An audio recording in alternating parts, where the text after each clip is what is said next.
Olá a todas as pessoas, sejam bem-vindas, bem-vindes e bem-vindos a esse espaço do Matemática Queer, que é um grupo de pesquisa e extensão em estudos de gênero em educação matemática. Para quem não nos conhece, o Matemática Queer é sediado na Universidade Federal do Rio de Janeiro, mas é um grupo multi-institucional, a gente tem parcerias nas 5 regiões do país, né, em quase todos os estados. Para quem está começando a ouvir falar do Matemática Queer, a gente está em várias redes, né? A gente está aqui no YouTube, youtube.com/Matemática Queer, a gente também está no Instagram, e a gente está em vários agregadores de podcast, a gente está no Spotify, na Deezer, no Google Podcasts, no Apple Music, na Amazon Music e no Castbox. Eu sou Agnaldo Schincali, eu coordeno o Matemática Queer, eu sou professor do UFRJ. Eu sou um homem branco, bastante branco, de cabelos e olhos castanhos, cabelos curtos. Estou de óculos com uma armação circular. Estou de camisa preta de manga. Estou na minha casa, eu moro no Rio de Janeiro, passando frio e tentando sair de uma gripe bastante forte, por isso eu estou rouco, fungando, espero não tossir no ouvido de vocês. A gente está aqui hoje reunido para falar um pouco sobre a luta contra a LGBTfobia nos espaços educacionais.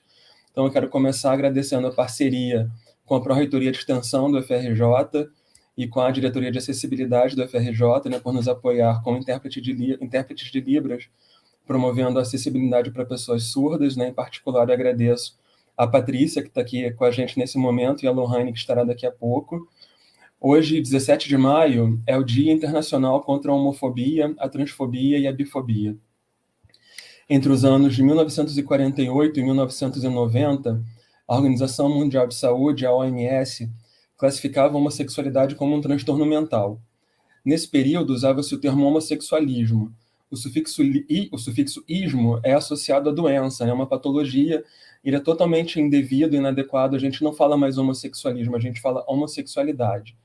Em 17 de maio de 1990, a OMS aprovou e oficializou a retirada do Código 302.0, homossexualismo, da Classificação Internacional de Doenças, e declarou oficialmente que a homossexualidade não constitui doença e nem distúrbio, embora ainda muitas pessoas e até entidades queiram nos impor uma cura gay ou uma cura LGBT, né? A gente já sabe há bastante tempo, pela Organização Mundial da Saúde, que a homossexualidade não é uma doença, não é um distúrbio.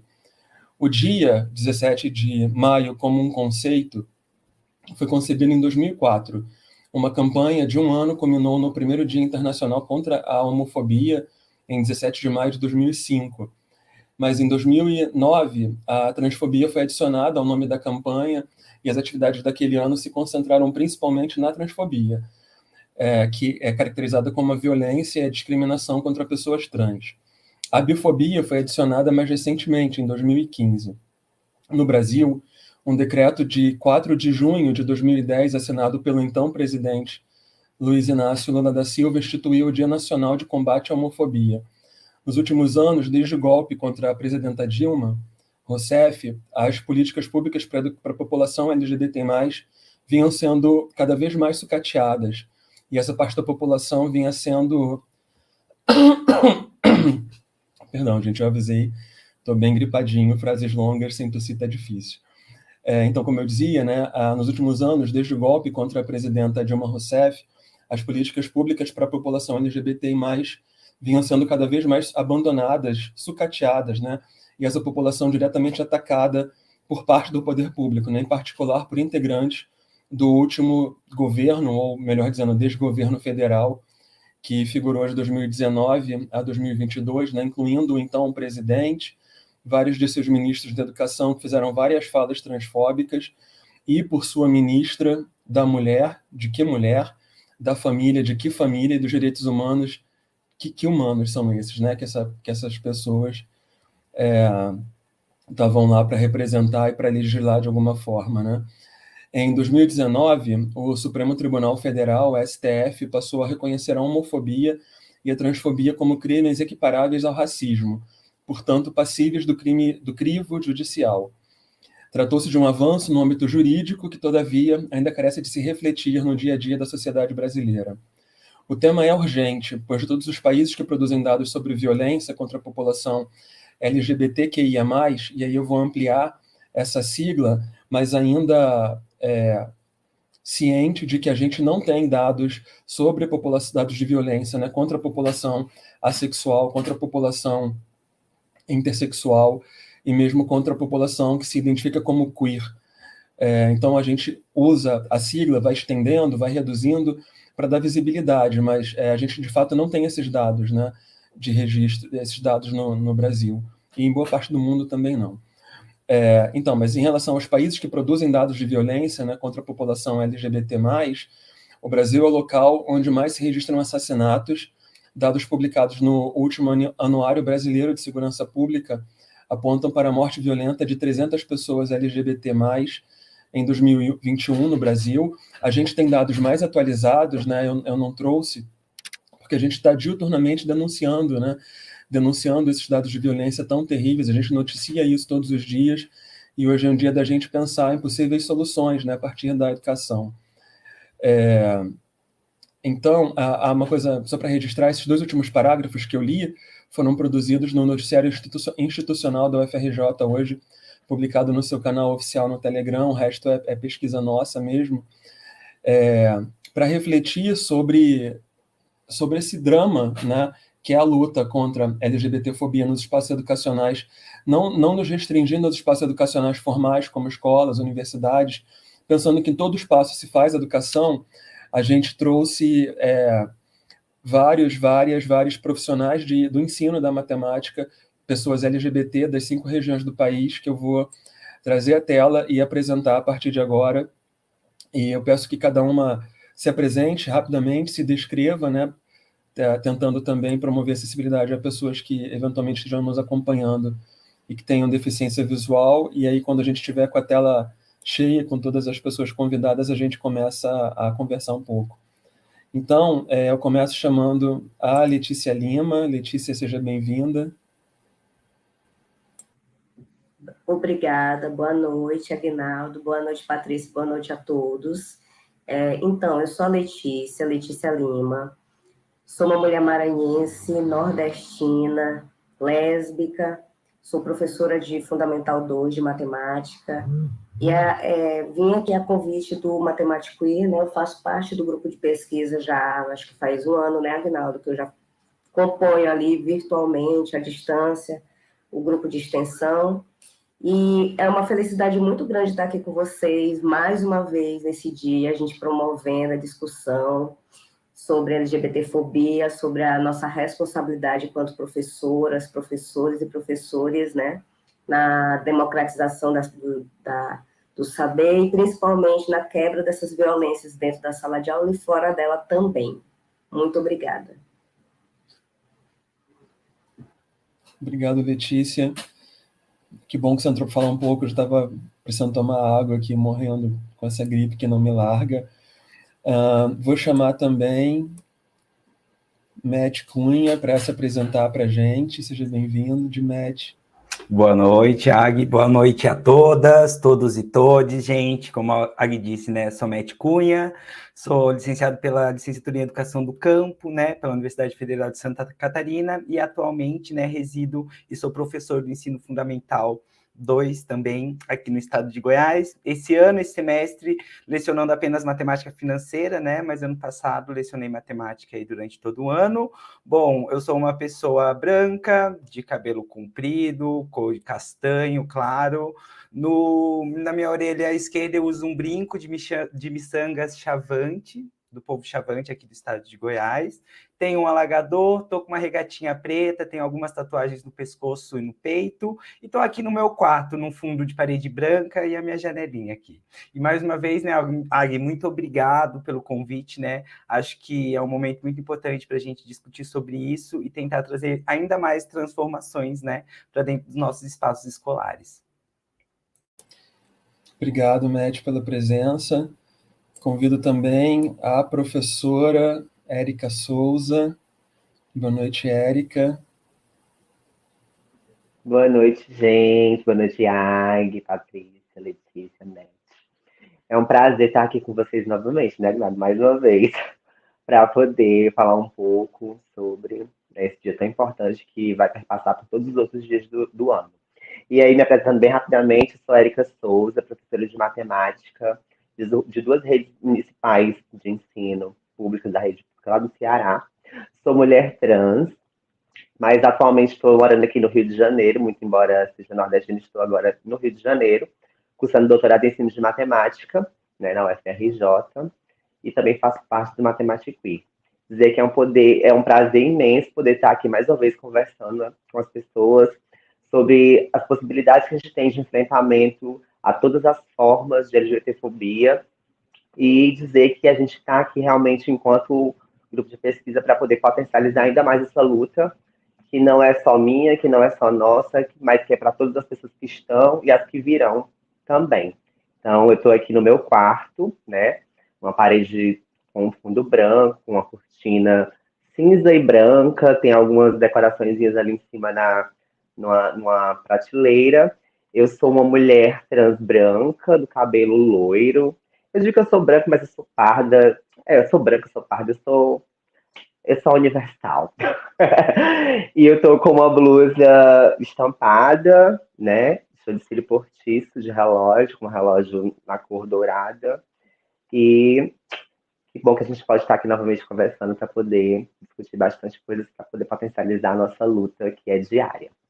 Boa noite a todas as pessoas. Obrigado, Eric. Como a Erika falou, agora a Letícia também, a gente esteve aqui no ano passado falando sobre esse tema.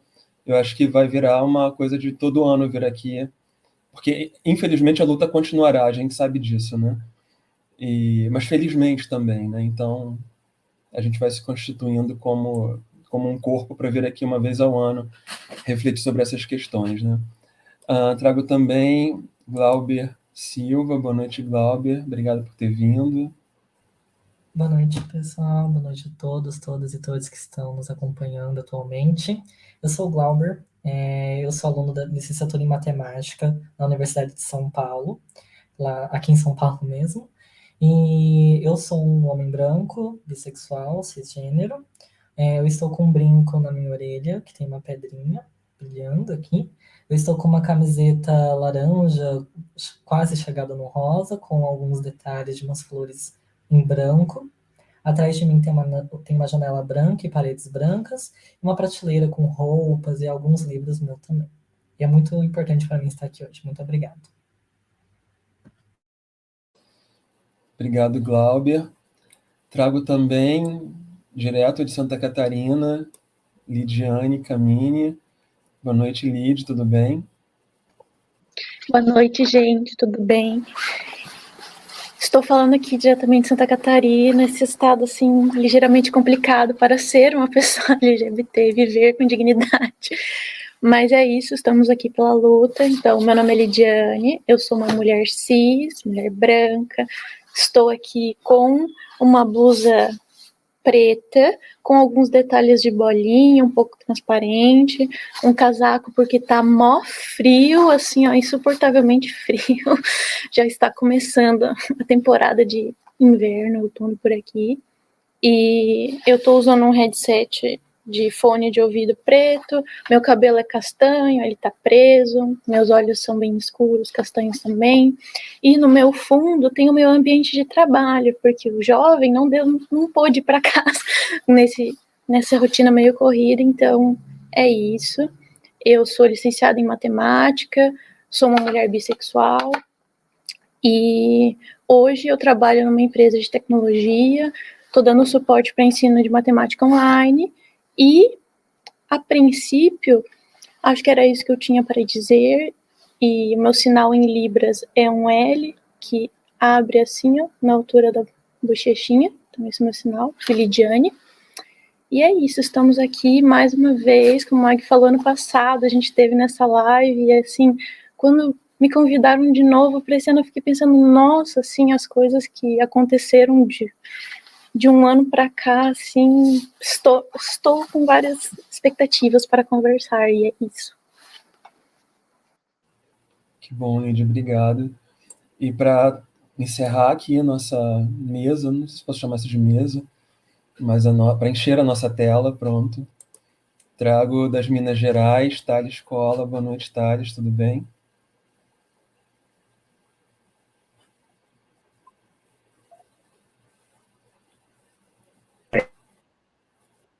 espero que todos também estejam bem. Gostaria de agradecer ao Guinaldo mais uma vez pelo convite. E assim como a Lidiane falou, um ano passou e realmente muita coisa aconteceu, né? Muita coisa mudou. Eu sou um homem trans, eu sou um homem branco, estou no meu quarto. Meu quarto tem paredes brancas. Atrás aqui tem uma janela. E eu estou com uma blusa azul, com o meu óculos de aro preto. Estou com uma barba meio falha e tenho brinco me fazendo companhia. Bom, eu trabalho atualmente na escola estadual aqui de Minas Gerais. E esse ano eu estou trabalhando com ensino médio. E eu acho que vamos deixar um pouquinho para a gente poder falar mais sobre os assuntos daqui a pouco. Obrigado, Thales. No ano passado, eu fiz uma pergunta para todo mundo que eu acho que eu posso fazer a mesma agora, que é assim, que é a seguinte: como é que vocês acham que a gente pode sensibilizar as pessoas na escola, os nossos colegas docentes de matemática, mas não só de matemática, né? A gente está aqui, todo mundo se articula com matemática de alguma maneira, né? Por conta do Matemático Ir, mas a gente é profissional de educação antes disso, né? Como é que vocês acham que a gente pode sensibilizar nossas colegas que são agentes educacionais para as questões da LGBTfobia? Porque a gente percebe que se fala o tempo todo sobre LGBTfobia, né? A gente tem dados... Deixa eu só fazer uma pausa para trocar. A Patrícia e a Lohane. Pronto.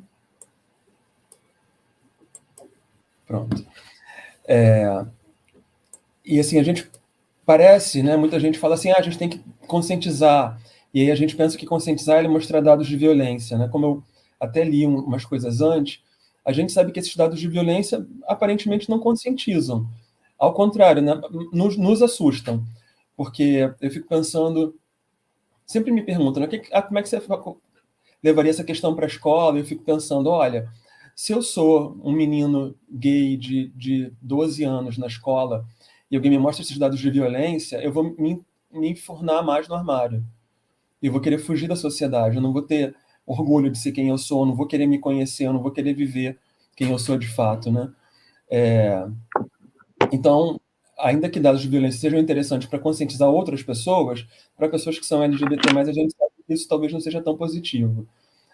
Por outro lado, também existe uma ideia muito forte de que não é nosso papel, né? A gente é professor de disciplina de conteúdo específico, né? De matemática. Então, não é nosso papel ensinar ou pensar a respeito. E tem aquela velha desculpa de, eu não tenho formação, eu mal estudei matemática na graduação.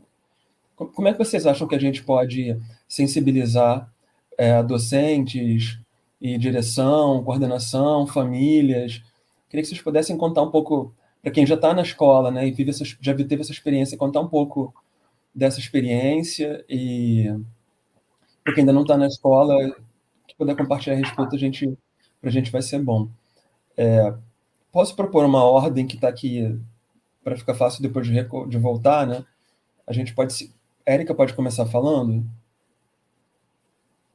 E depois eu dou uma voltinha na tela e acabo em mim, assim, aí eu não me perco. Érica. Bem, boa noite novamente, né, gente?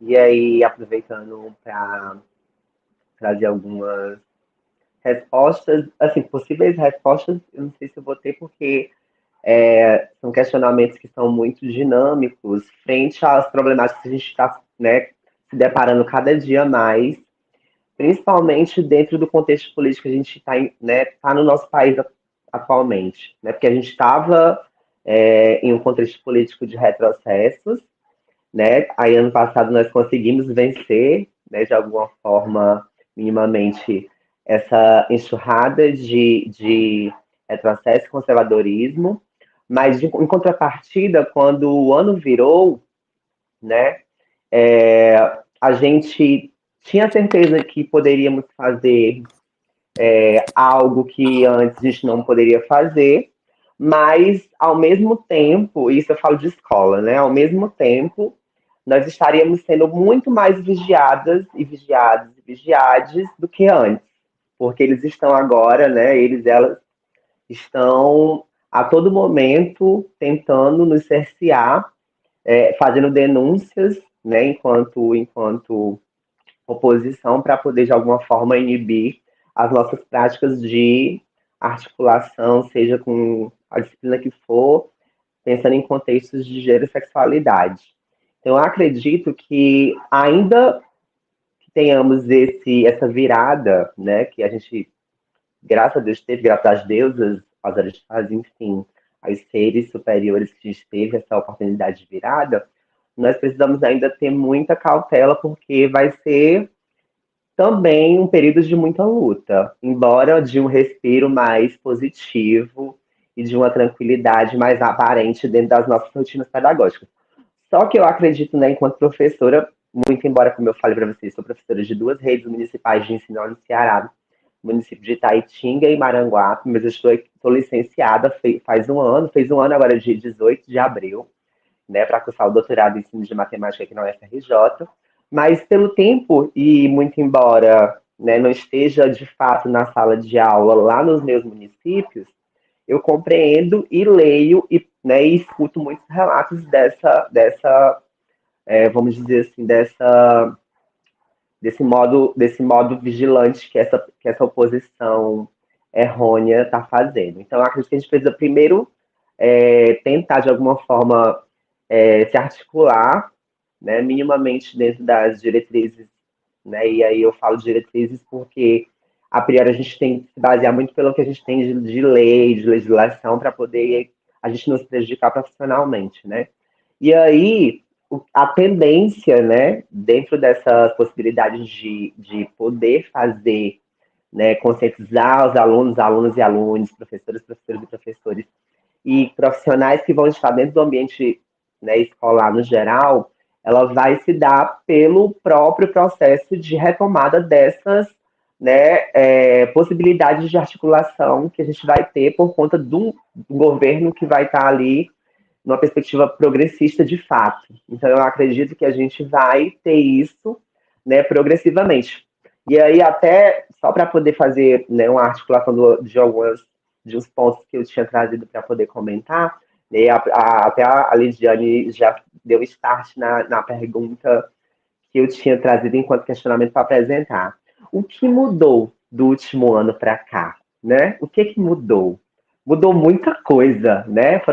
Principalmente nesses primeiros 100 dias, foram 100 dias de uma reviravolta política, principalmente no que diz respeito a políticas sociais no nosso país, que fizeram que a gente respirasse e se sentisse mais protegida, mesmo que minimamente, né? Protegidos minimamente.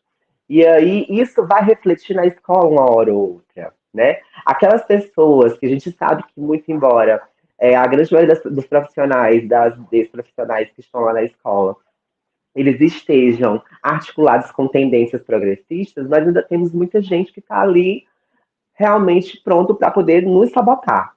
E a gente tem que ter muito cuidado nisso, porque não estou falando tão somente de escolas públicas, a gente também tem a realidade das escolas privadas, e aí já é uma realidade ainda mais delicada. Mas eu acredito, né, que muita coisa mudou, né? Muita coisa vai mudar ainda, e a gente vai poder com certeza comemorar e poder, mesmo que de forma mais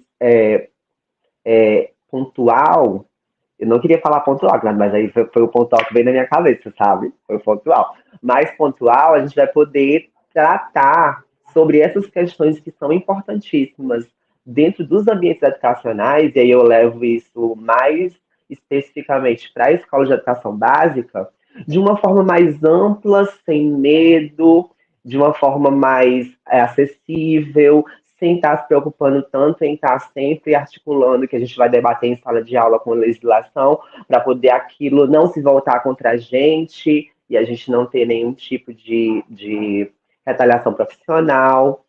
E eu acredito muito nessa perspectiva de melhora, né? E aí, claro que, infelizmente, a gente tem, embora tenha essa oportunidade de ter esse novo governo numa tendência progressista, que realmente discute as políticas sociais e as situações, né, de justiça social da sociedade, eu acredito que ainda há muito por se fazer, né? Porque a resistência, né, dessa oposição tosca, ela vai ser também muito ferrenha.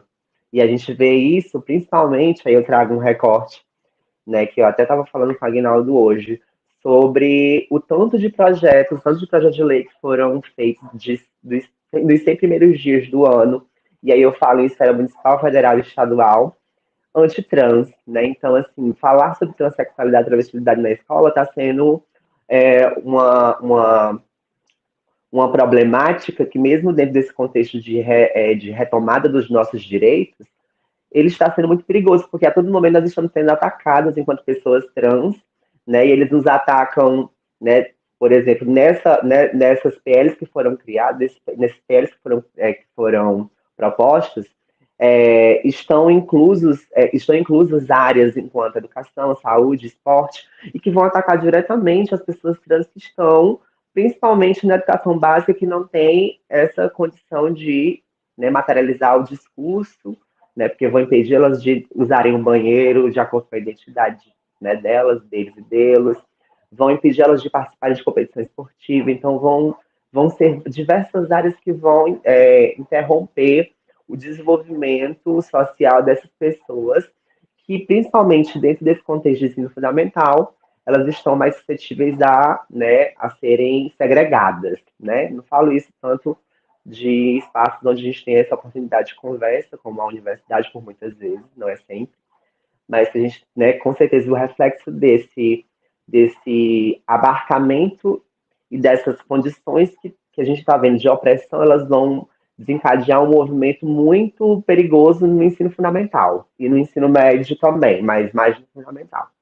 Mas aí, para não me alongar na minha fala, que eu posso vir articulando depois com algumas ponderações, né?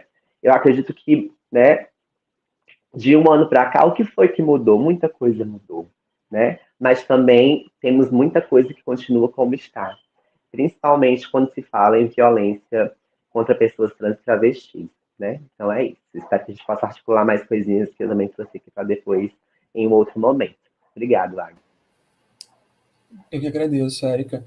Quando você falava, eu estava olhando aqui a planilha, né, de leis antitrans que você compartilhou comigo mais cedo, e eu fui contabilizar, né, das 27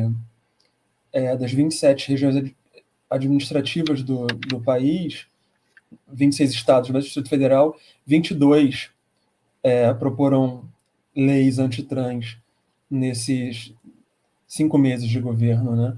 Isso é absurdo, né? Então, quando a gente comemora um Ministério de Direitos Humanos e Cidadania que é efetivo, né? Quando o ministro toma posse de maneira tão efetiva e a gente fica compartilhando aquele vídeo dele, visibilizando grupos marginalizados, da mesma forma que ele faz isso, movimentos conservadores se levantam para nos atacar de todas as formas. Então, é muito importante, reforçando o que a Erika falou, que a gente continue juntos e fortalecidos nessa causa, né?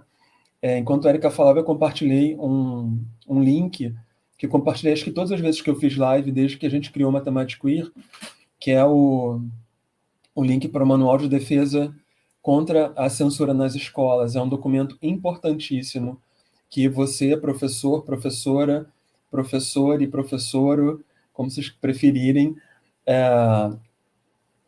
precisa conhecer. É muito importante, porque é um documento feito a muitas mãos por mais de 80 instituições de direitos humanos, incluindo o Ministério Público Federal e dentre outras fundações de direitos humanos e de educação, que vão dizer para a gente quais são os nossos direitos como profissionais de educação, né? E quais são os nossos deveres em relação a esses temas, né? Então, vão nos ajudar a nos defender quando a gente for atacado, por exemplo, de estar trabalhando com ideologia de gênero, qualquer coisa do tipo, né? A gente tem amparo legal para falar desses temas. E é importante, é a nossa responsabilidade, né? Então, para seguir, vou passar... Eu falei que ia seguir a ordem da tela, né? Se alguém cair, eu vou me perder depois, mas vou seguir a ordem da tela. Letícia, por favor.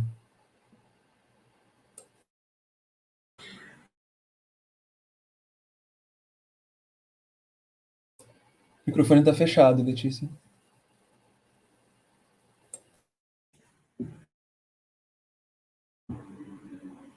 Foi? Foi. Boa noite a todos. Concordo com tudo que a Érica falou no sentido de avanços e estagnação, né? Parece que a gente virou realmente uma chavinha do último ano, que coincidentemente algumas pessoas estavam aqui, que éramos nós, né? Érica, Lidiane, eu acho que o Thales estava, não lembro, e a gente estava um pouco desesperado naquela época, assim, meu Deus, o que é que vai ser se esse governo, se ele se eleger enquanto na educação, como é que vai ser a educação, como é que vai ficar a vida das pessoas trans, como é que vai ficar a vida dos LGBTQIA+. E aí, com esta virada, houve um respiro realmente, né? A gente conseguiu se fortalecer enquanto comunidade, enquanto educadores, educadoras, né? A gente conseguiu se fortalecer um pouquinho mais nessa caminhada, porém, ainda a gente precisa ter muito cuidado, né? Que muita calma na alma, como diz minha mãe, assim, porque por mais que a gente tenha virado esse governo para um outro governo, mas eu acredito sim que existe ainda muita patrulha, ainda existe muita vigilância em cima das nossas atitudes, muitas denúncias, né? Com todas as nossas tentativas de levar um discurso para além da matemática, para além da aula de matemática. Então, às vezes a gente se sente, eu me sinto assim, muito sempre observando o que eu estou dando, como é que eu estou dando. Então, é um momento muito singular, né? Muito importante, talvez um dos mais importantes que a gente vai ter esse 2023, 2024, para a gente consolidar essas tentativas de mudar a forma de ensino de matemática, a forma como a gente pode transformar, né, esse ensino. E eu acredito que uma outra maneira de sensibilizar as pessoas sobre a LGBTfobia são rodas de diálogo, né, gente? Rodas de conversa, projetos em sala de aula, projetos em escola, fazer com que essas existências, que muitas vezes são dentro do armário, né, e que a gente se reconhece pelo olhar, assim, às vezes a gente percebe que uma pessoa é como nós, pelo olhar, né, não consegue falar, mas a gente percebe que a pessoa já tem a vivência, já se reconhece enquanto LGBTQIA+, é a gente promover os diálogos sinceros dentro da escola, né? Teve uma avalanche de atentados no Brasil nesses últimos meses, com coisas terríveis que aconteceram, e aí teve um relatório sobre o extremismo da direita no Brasil. Quem eram os alvos desses atentados? Eram mulheres, eram LGBTQIA+, eram pessoas que eram negras, eram as minorias sociais, né? Então, cada vez mais, quanto mais lemos, a gente vai percebendo as questões que acontecem socialmente, mais a gente começa a identificar que as minorias precisam estar em debate, precisam estar ali naquele lugar, elas precisam existir ali, não dá para fugir do debate, não dá para fugir, né? Não dá para você abafar que aquelas existências estão ali em disputa o tempo inteiro. E muitas vezes essas disputas são desleais, né? Está excluindo, está sofrendo bullying, sofrendo violência. Então, eu acredito sim que esse momento do Brasil é um momento chave para a gente consolidar certas práticas, certas atitudes enquanto professoras, professores, profissionais da educação, e, sobretudo, a gente continuar na luta contra a LGBTfobia, porque existe espaço para isso. Os nossos alunos são o nosso espelho, né? Eles estão ali, junto com a gente. Então, eu acho que tudo aí perpassa também pelo diálogo aberto, sincero dentro da escola. Não Não dá para fugir disso, não mais. Obrigado, Letícia. Matt, pode continuar? Claro, Agnaldo. Bom, concordo muito com as colegas, né? E eu, assim, vou pedir a licença poética, né? A Érica falou pra gente cantar, não tinha música preparada, Érica, mas eu tinha uma poesia, que, né, sou um poeta, né? Um poeta autodeclarado aí, então. E escrevi assim, achei muito legal, né? Que quando a Agui traz a questão, eu acho que Letícia também, quando vai falar ali sobre os estudantes, né? Serem nossos espelhos. E aí, para esse momento, eu escrevi assim: o orgulho de ser quem é, às vezes demora, mas vem. Negligências, violências, na escola já se faziam presentes. Como não se repetiria na profissão docente? É mais dos adultos o não acolhimento. E para debater sobre tais ações, alegam não ter conhecimento. Ex-estudantes é que são o alento pelo ser e estar, sem a cis-heteronormatividade representar no papel de educador a fim de humanizar. Né? Então, com essa minha poesia, eu tento trazer muito disso, assim, né? E eu acho que aí eu coloco que talvez uma forma da gente começar esse trabalho de sensibilizar nossos colegas, né? Colegos, enfim, é uma forma, querendo ou não, de enfrentamento amigável, né? E quando Letícia fala sobre a gente se colocar nesse papel, eu acho que é um pouquinho a ideia também de dar a cara a tapa, né? De falar, e aí eu coloco assim também, enquanto a Agui falou da questão, eu fui fazendo algumas anotações, e eu coloquei exatamente isso, é o compartilhamento de narrativas e histórias, né? Porque eu percebo que muitos professores dentro da realidade em que eu atuo, né? O corpo docente, majoritariamente, né, são pessoas de épocas diferentes, assim, né? E aí chega lá na escola, um ano atrás, eu, né, um professor tatuado, afeminado, como já dito, né, dentro das violências que eu vivencio da escola, às vezes dito como escandaloso e etc. Então, eu acho que o compartilhar nossas narrativas, né, quem a gente é, os nossos quereres, nossas intenções dentro desse espaço é muito importante. E eu coloco também que eu acho que é a tentativa de uma articulação, sabe? Uma construção de uma rede de apoio, né, desses professores que, assim como eu, vê estudantes sofrendo violências dentro dos espaços escolares, a gente mesmo como profissional docente, né, muitas vezes passa por essas situações. Então, acho que isso é muito importante, né, que a partir do momento que outras pessoas veem que não é só nessa escola, né, não é só nesse espaço, em tantos outros que isso acontece, eu acho que dá uma ligadinha de chave. E, além disso, também, sempre que eu paro para refletir sobre isso, assim, eu penso na formação continuada permanente, né? E que sejam oferecidas formações para esses professores que dialoguem, né? Que falem sobre as nossas lutas, que falem sobre nossas causas. E também é uma coisa que eu tenho tentado muito praticar dentro da escola, é também começar a deixar consciente as pessoas das legislações que nós temos, né? Que nos garantem o nosso espaço, que nos garante poder trabalhar temas transversais dentro da sala de aula, em quaisquer que sejam os aspectos, né? Seja de gênero, sexualidade, desigualdade social e etc. Porque, infelizmente, a gente percebe que é isso, né? Claro, existe uma grande luta contra a nossa comunidade, mas outros tantos grupos marginalizados continuam vivenciando, né? Tantas violências. Então é isso, e por fim, assim, é uma coisa que nunca sai da minha cabeça também, aí eu acho que, né, como a Érica fala, a Letícia reafirma, a gente está num cenário muito mais positivo, né, para o nosso grupo, então eu acredito também que é o começar as discussões e se pensar políticas públicas mesmo, assim, mais incisivas, né, que garantam que a gente tem esse espaço de combater essas desigualdades e violências que, infelizmente, a gente ainda enfrenta, assim. Então, de forma geral, é isso. Obrigado, Mestre. Quando você falava, eu fiquei pensando que a gente não pode se deixar constranger, né?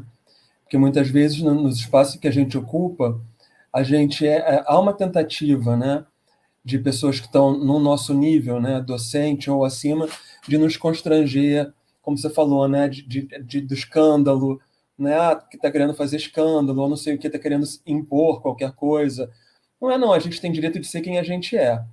E quem for contra isso, a gente tem que lembrar que LGBTfobia é crime. E que dá cadeia, que a gente vai denunciar e que vai colocar para frente, sim. Então, quem tentar nos constranger vai sair constrangido. Eu vou até generalizar constrangido no masculino, mas a gente sabe que constrangida também, e a gente sabe até que constrangide também, muitas vezes, né? Porque a coisa é bem doida, né? Mesmo entre pares, a gente tem LGBTfobia. mas é importante a gente lembrar, como você bem disse, que a gente tem direito de ser quem é, e quem não estiver satisfeito, satisfeita, satisfeito, que saia do convívio, né? Porque a gente vai ser quem a gente é e vai exercer todos os nossos direitos, né? E quem quer tentar nos calar vai para cadeia. A gente vai pelo menos denunciar, né? Se for para cadeia ou não, não é a gente que julga. Vamos seguir, pode ser Lidiane? Pode. Gente, assim, todo mundo fazendo contribuições maravilhosas. Eu vou super tentar acrescentar coisas que eu fui anotando aqui. Mas talvez a primeira coisa que, assim, tá muito quente na minha cabeça e que o Ari falou no início da live é que, às vezes, você tenta sensibilizar ou, pelo menos, impactar o outro com notícias que falam, olha, essa população está sofrendo violência, essa população não está legal, a gente precisa dar um tipo de suporte. E, às vezes, assusta nossos queridos jovens queers, que são pessoas que estão ali recebendo só esse enxurrada de informações. E uma coisa que a gente não tinha no ano passado, e que foi uma discussão recente aqui no lugar que eu trabalho, que felizmente eu trabalho com outras pessoas LGBTs, eu não me sinto sozinha, isso é um grande conforto para mim, que existe a série Heartstopper. A série Heartstopper tem uma cena que me deu assim, um mal-estar imediato no momento que eu vi, que é a cena onde o Nick vai pesquisar na internet ou a palavra LGBT ou a palavra gay.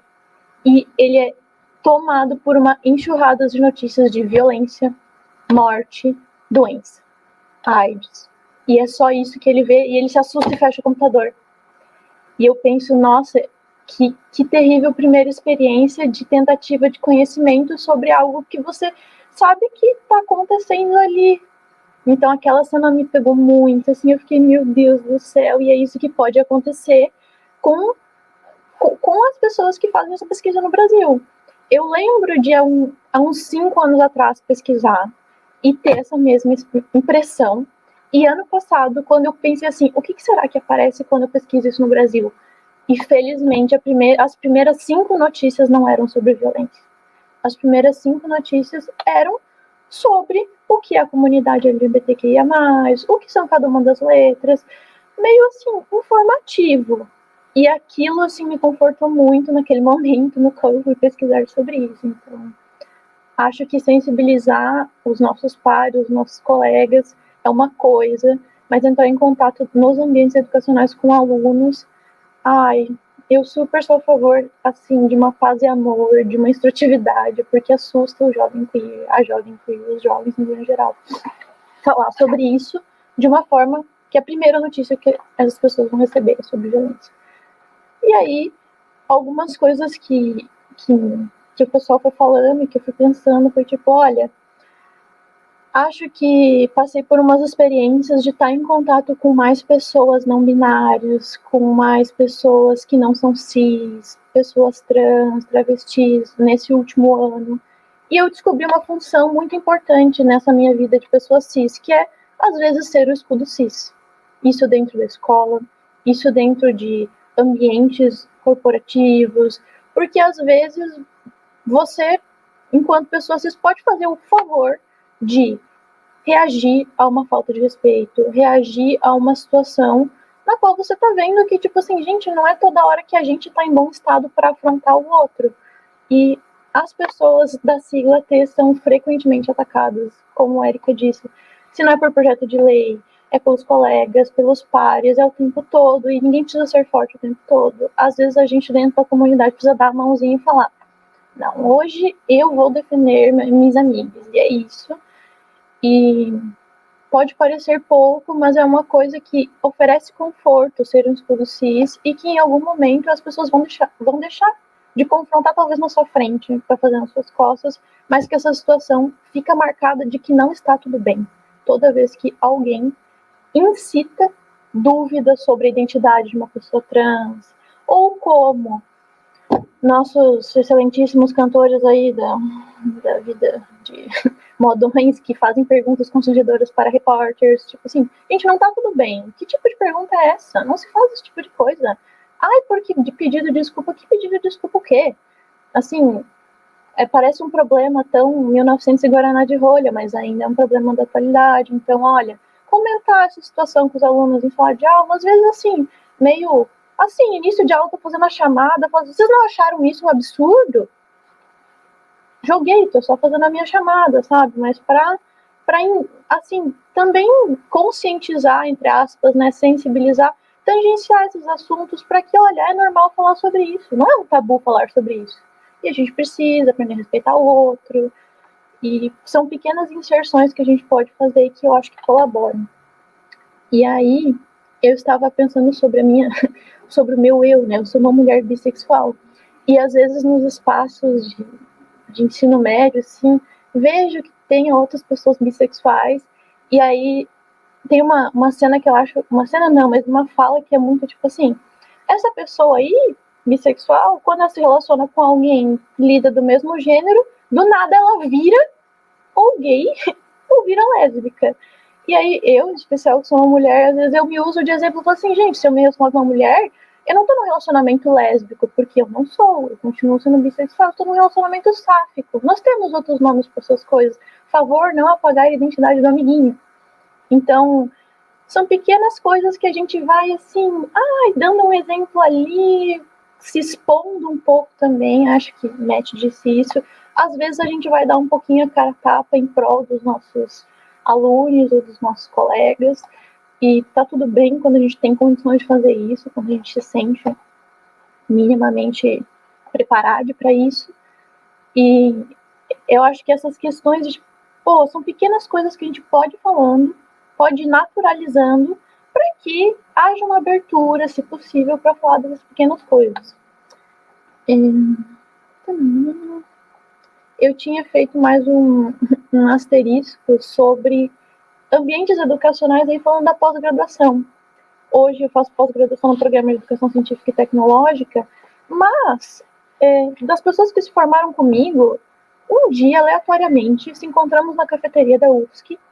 Eu que fui para o programa de pós-graduação em Educação Científica e Tecnológica, uma amiga minha que foi para o programa de pós-graduação em Educação, outra amiga minha que foi para o programa de Astrofísica e um amigo meu que foi para o programa de Matemática Pura e Aplicada. Todos nós sentamos, tomando um cafezinho, compartilhando sobre nossos temas de pesquisa. E aí, chegou na minha hora de falar. E eu falei assim, então, gente, estou fazendo uma pesquisa que fala sobre estudos de gênero e sexualidade no campo da educação matemática. E aí, todos os olhos se voltam para mim, tipo, ué, como assim? E aí a gente começou na roda de amigos, né, trocar, mas tipo, o que tem aparecido por aí? E aí a gente tinha, a minha amiga Bruna, da Astrofísica, tinha acabado de falar sobre mulheres na ciência. E de como no programa de pós-graduação dela, às vezes ela fica tipo assim, nossa, todo mundo falando dos seus cientistas, que são inspirações, e ela sente uma falta de ter mulheres para se inspirarem. Mas não é que elas não existem, é que elas não estão sendo visibilizadas. Aí a minha outra colega Bruna, são duas Brunas, é uma mãe que ela teve a filha dela em 2019, se não estou enganado, teve que dar uma pausa na graduação, voltou, terminou durante a pandemia, e ela estava falando sobre como o fato de ela ser mãe era uma insegurança para ela no momento de ingresso da pós-graduação. Aí a gente passando, né, agora próximo ao Dia das Mães, né, isso me toca muito, do tipo, e gente, estão pedindo para mulheres que são mulheres cis, mães, né, para que elas escolham entre ter outro filho e continuar na pós-graduação, entre cuidar do seu filho e defender um artigo. Então, assim, gente, a instituição mãe está sendo assim, atacada o tempo todo. E aí, parabéns para as mães, uma flor. No dia seguinte já passou o Dia das Mães, já deu. Vamos para a próxima pauta. Muito uma sensação assim.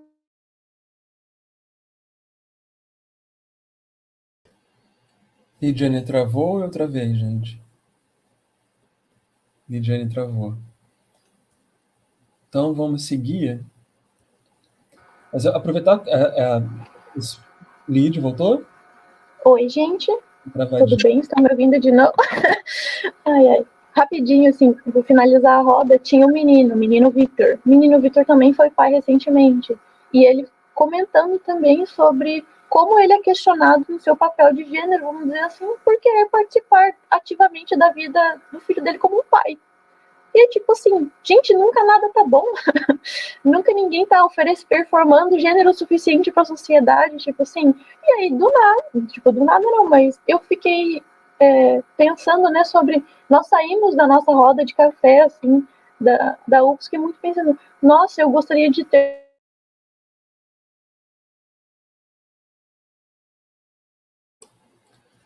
Travou, acho que a conexão da Lidiane não tá muito boa. Vamos seguindo, então? Depois ela tem a oportunidade de complementar. Lid voltou. Ai, gente, estão me ouvindo de novo? Vou finalizar. Querem me calar. Saindo da... É bifobia, ela tá contra.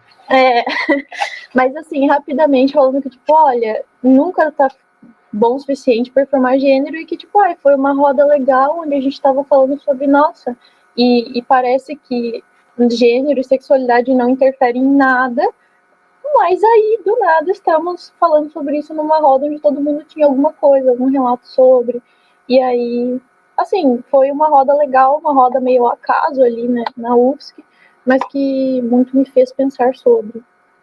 E por fim, assim, eu tive uma formação recente com o MET e nós muito falando assim, olha, sobre apoio legislativo para falar as coisas. Eu acho que a Ag pontuou muito bem e só queria, assim, finalizar minha fala dizendo que às vezes a gente precisa olhar na cara de uma pessoa preconceituosa e falar assim, você sabe que isso que você está fazendo é um crime? Tipo assim, pelo amor de Deus, se coloque no seu lugar. E vamos, por favor, respeitar. Não é nem respeitar, assim, ó, você precisa se conscientizar dos absurdos que você está falando. E que dentro da escola tem muitas coisas que amparam falar sobre gênero e sexualidade dentro da pauta diversidade, em específico. E toda vez que você achar uma lei que fale sobre diversidade, abrace ela. Porque se você precisar se defender, o que a gente gostaria que não seja mais algo a se preocupar nos próximos anos, está ali. Era o que eu tinha para contribuir, espero voltar. Não, quando a roda voltar, que a minha internet não caia. Obrigado, Lid. Você falou de uma... Bom, não vou fazer um link direto, já faz tempo que você falou, mas eu anotei, acho importante pontuar, né? Você começou falando sobre essas notícias ruins, né, de violência que a gente divulga o tempo todo, né? E ao mesmo tempo que é complicado para quem é LGBT e está na adolescência, na infância, ao mesmo tempo a gente precisa falar sobre esse tema, né? Assim, não dá para deixar de noticiar. Mas a gente pode noticiar outras coisas boas também, né? Então, por exemplo, o número de casamentos homoafetivos cresceu mais de 3 vezes, né? Mais que triplicou nos últimos anos. O número de adoções entre casais homoafetivos também tem aumentado bastante. Então, a gente precisa garimpar esses números que são positivos, ainda que eles sejam poucos, e a gente tem que potencializá-los, falar mais deles, né? O tempo todo, eu acho que quando a gente começa a dar potência, a gente começa a ter mais flores desabrochando, no melhor sentido que puder ter essa analogia que eu fiz. Vou passar para o Thales, então. Pode ser, Thales?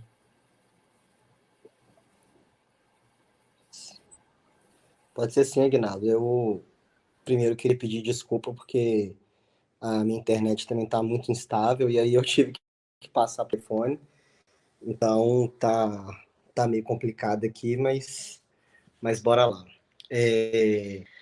Bom, como a gente já tinha falado, né, um ano, muita coisa mudou e aí do ano passado para esse ano eu me tornei efetivo no estado aqui de Minas Gerais. E aí eu pensei, nossa, vou sair ali do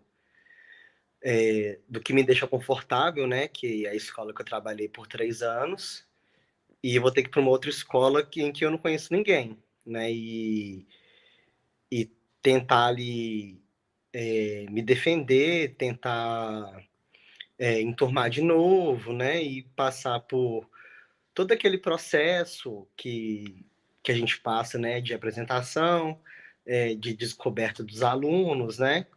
E assim, até então tem sido tranquilo.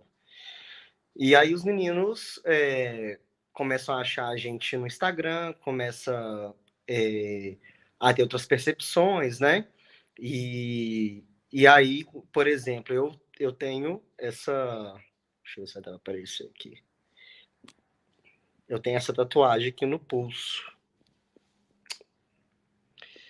E aí acaba sendo uma marca, assim, né, da minha identidade. E aí os meninos já perguntam o que significa, né? E assim, o que eu acho ruim é porque eles estão assim muito despreparados em relação a esses assuntos, né? Não todos, mas a grande maioria. E aí eles me perguntavam o que significa, né? E aí eu respondo. Alguns entendem de imediato, outros já têm mais dificuldade, né? E aí eles começam a me achar no Instagram, começam a ver as minhas publicações, né? Vem o meu perfil em que eu descrevo, né, sobre a minha não, desculpa, sobre a minha identidade de gênero, né? E aí no mês de março a gente fez um trabalho sobre a violência contra a mulher. E eu falei, e aí a escola ela separou, ela fez a separação já para cada turma fazer sobre um tema específico. Eles separaram por regiões do Brasil. E eu vi uma problemática nisso, né? Eu falei, nossa, mas assim, tá muito cru, né, esse trabalho. E aí eu propus como eu fiquei padrinho de uma turma, eu propus para eles a gente, além de ter que falar, né, sobre o tema proposto, a gente falar sobre outras informações. E aí eu cheguei na sala, falei com eles que eu estava com uma proposta e se eles aceitassem a gente faria sobre o assunto. E nessa turma eu tenho um aluno que é um homem trans. Então, assim, eles já estão começaram a já entender, né, o que é um homem trans, uma mulher trans, né? E aí sim ficou mais fácil. E aí eu perguntei para eles, né? Vocês acham que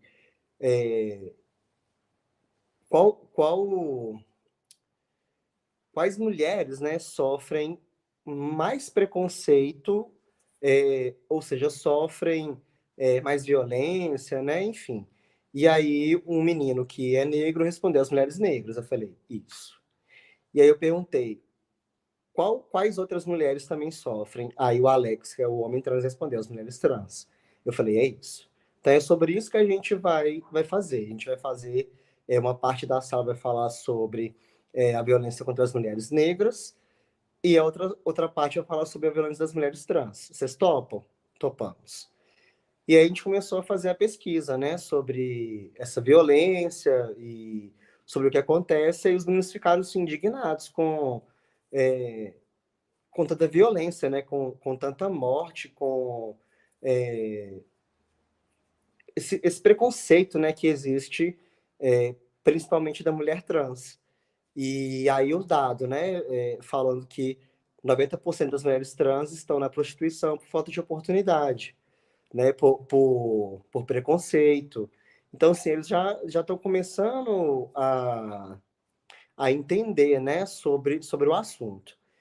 E aí uma outra sala passou uma folhinha perguntando o que era mulher para a gente. Assim, o professor respondeu, os alunos responderam e eles fizeram um mural, né? E aí eu perguntei, em vez de responder, eu fiz uma pergunta, né? As mulheres trans estão na pauta de vocês do trabalho? E aí eles também falaram um pouco sobre as mulheres trans. Então, assim, eu consegui, pelo menos um pouco, trazer esse assunto para a escola, até mesmo para eles poderem entender, conhecer e não praticar, né, esse tipo de preconceito. Agora, um problema lá da escola é porque eu trabalho no ensino médio técnico integral. Então, eu tenho muitos alunos homens. E aí, eu acho, assim, meio triste, meio chato, assim, porque a maioria deles, assim, nada contra, mas a maioria deles são cis. E eu fico assim, falando, gente, nossa, que falta de brilho, assim, sabe? Uns meninos, assim, bem homofóbico, eles são muito machistas, assim, sabe? Eu tive que já gritar numa sala, brigar numa sala por conta disso, e, e aí, sim, eu tento começar a inserir essas informações do jeito, assim, que dá, né? Porque eu não gosto muito de ficar falando sobre, essa, sobre esses dados, sobre as informações toda hora, porque senão eu saio muito da linha do que eu preciso fazer em sala de aula, né? Mas teve um dia que uma aluna me perguntou assim, professor, qual que era o seu nome? Aí ficou assim, olha, esse tipo de pergunta a gente não faz. Então, eu não vou te responder. Aí ela, ai, desculpa, eu não sabia. Eu falei, não, tudo bem, agora você sabe. Então, você não vai cometer esse erro de novo, né?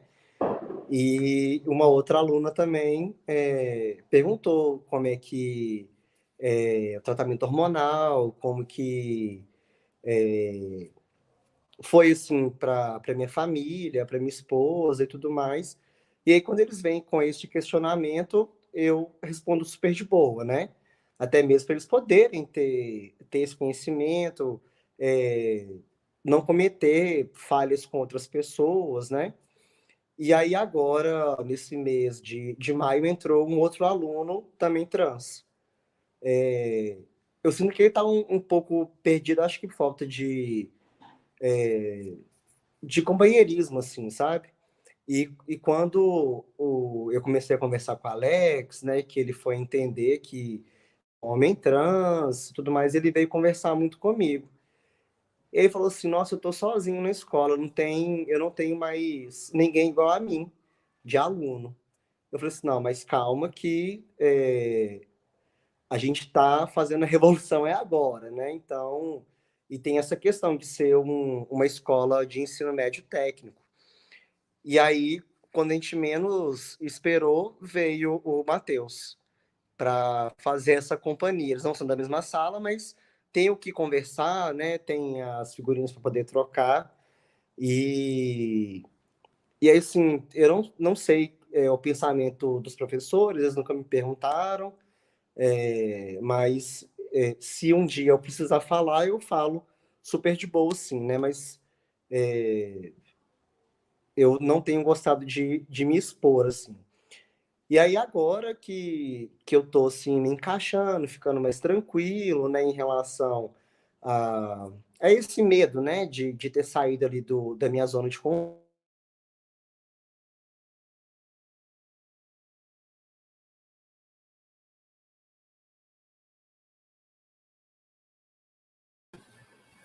Acho que o Tati travou também,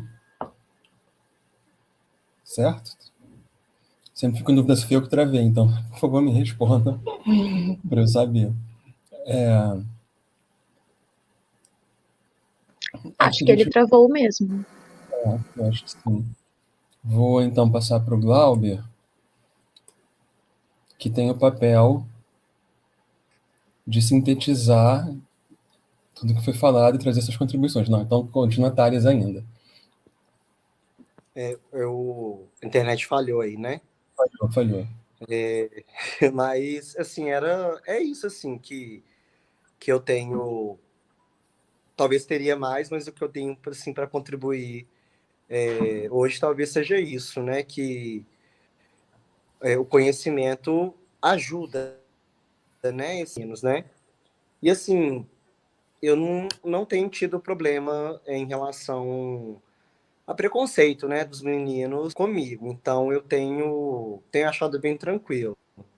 E sinto que, apesar de não ser assim, de eu não ter falado explicitamente, mas os professores também têm sido respeitados e estou bem tranquilo até então sobre a questão da minha identidade de gênero, né? Aí é E nem isso. deveria. Obrigado, Tati. Nem deveria precisar anunciar nada, né? Assim, ninguém deveria ter que chegar em qualquer lugar anunciando sua identidade de gênero e orientação sexual. A gente tem que tratar todo mundo bem, independente disso, né? Mas é interessante quando você fala, né, dos seus alunos, e eu fico pensando que ele estava reclamando de falta de representatividade entre colegas, né, de falta de um par. Mas olha o quanto é representativo ter um professor, né? Eu fico pensando, ele está falando de escola, né? Eu fico pensando na minha graduação mesmo, onde eu tinha, por exemplo, professores, professoras, professora lésbica e professor gay, que se escondiam absurdamente, assim. E eu comecei a me entender muito tardiamente. E poderia, por exemplo, naquele espaço me sentir representado e não me sentia, né? Então eu tenho uma preocupação muito grande hoje, ainda que eu não acho que eu tenha qualquer obrigação de me anunciar um homem gay, eu me anuncio para os meus alunos sempre, nas primeiras aulas, embora eu não faça nada para esconder, mas eu faço questão de me anunciar, porque eu percebo que faz diferença para muitas, né, muitas pessoas.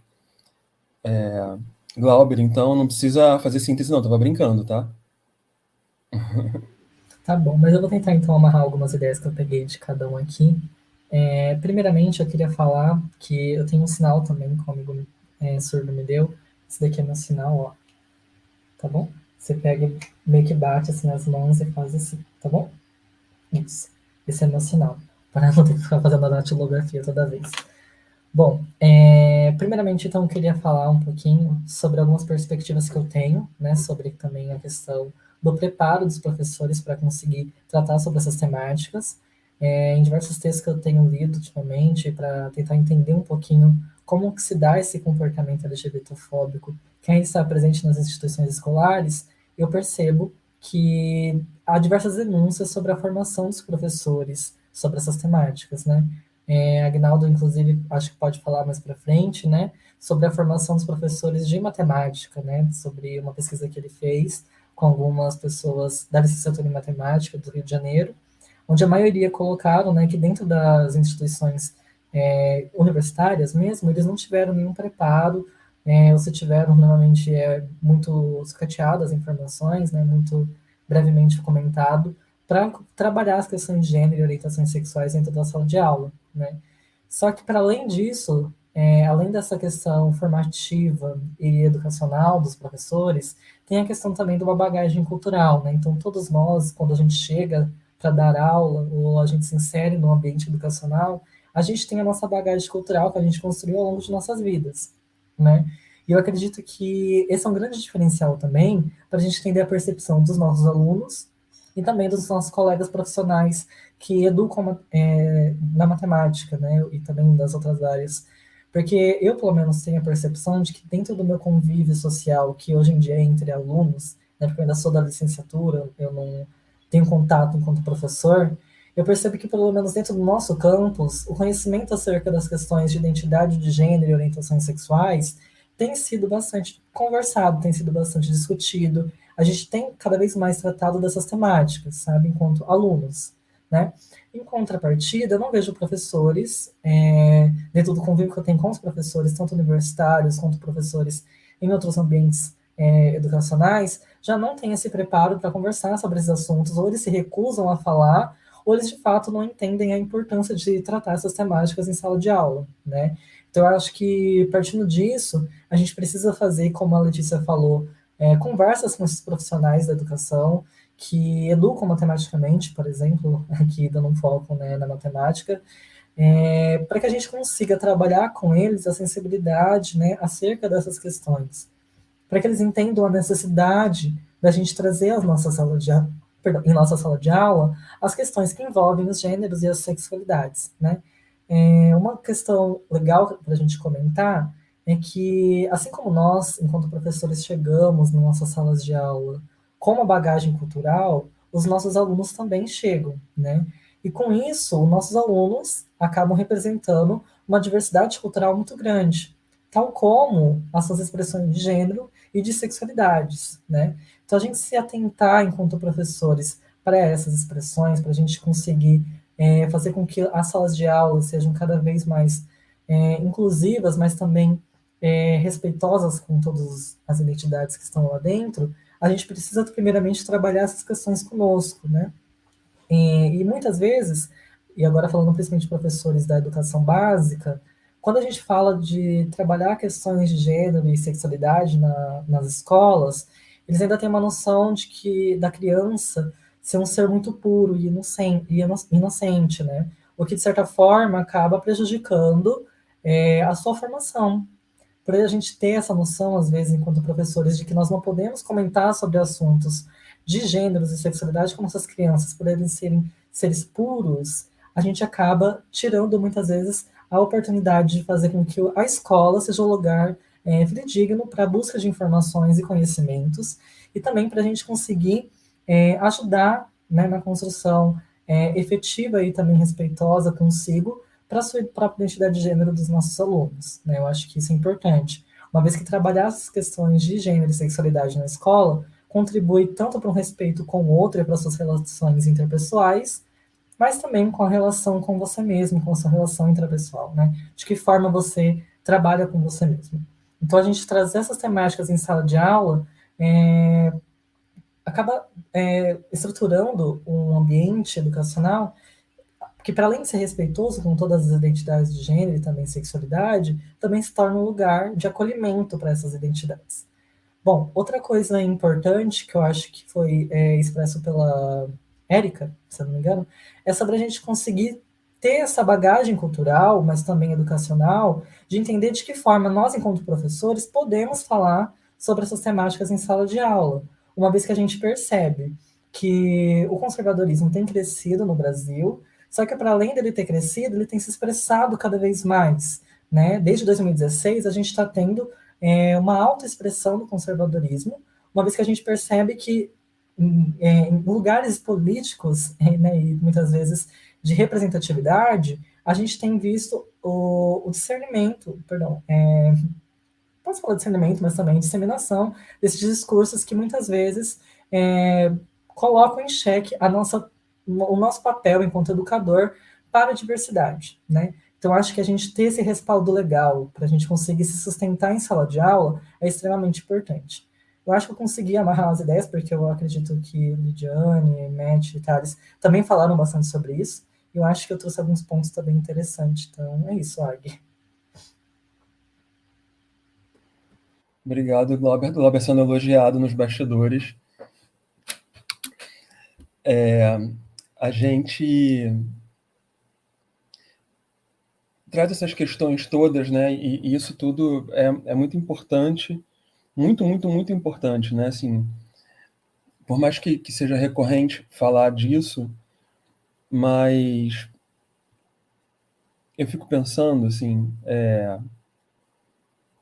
muito com base no que a gente ouve no Matemática Queer, né? Não hoje, mas ao longo do cotidiano do projeto, né? Assim, as pessoas sempre perguntam, mas o que a gente pode fazer de fato?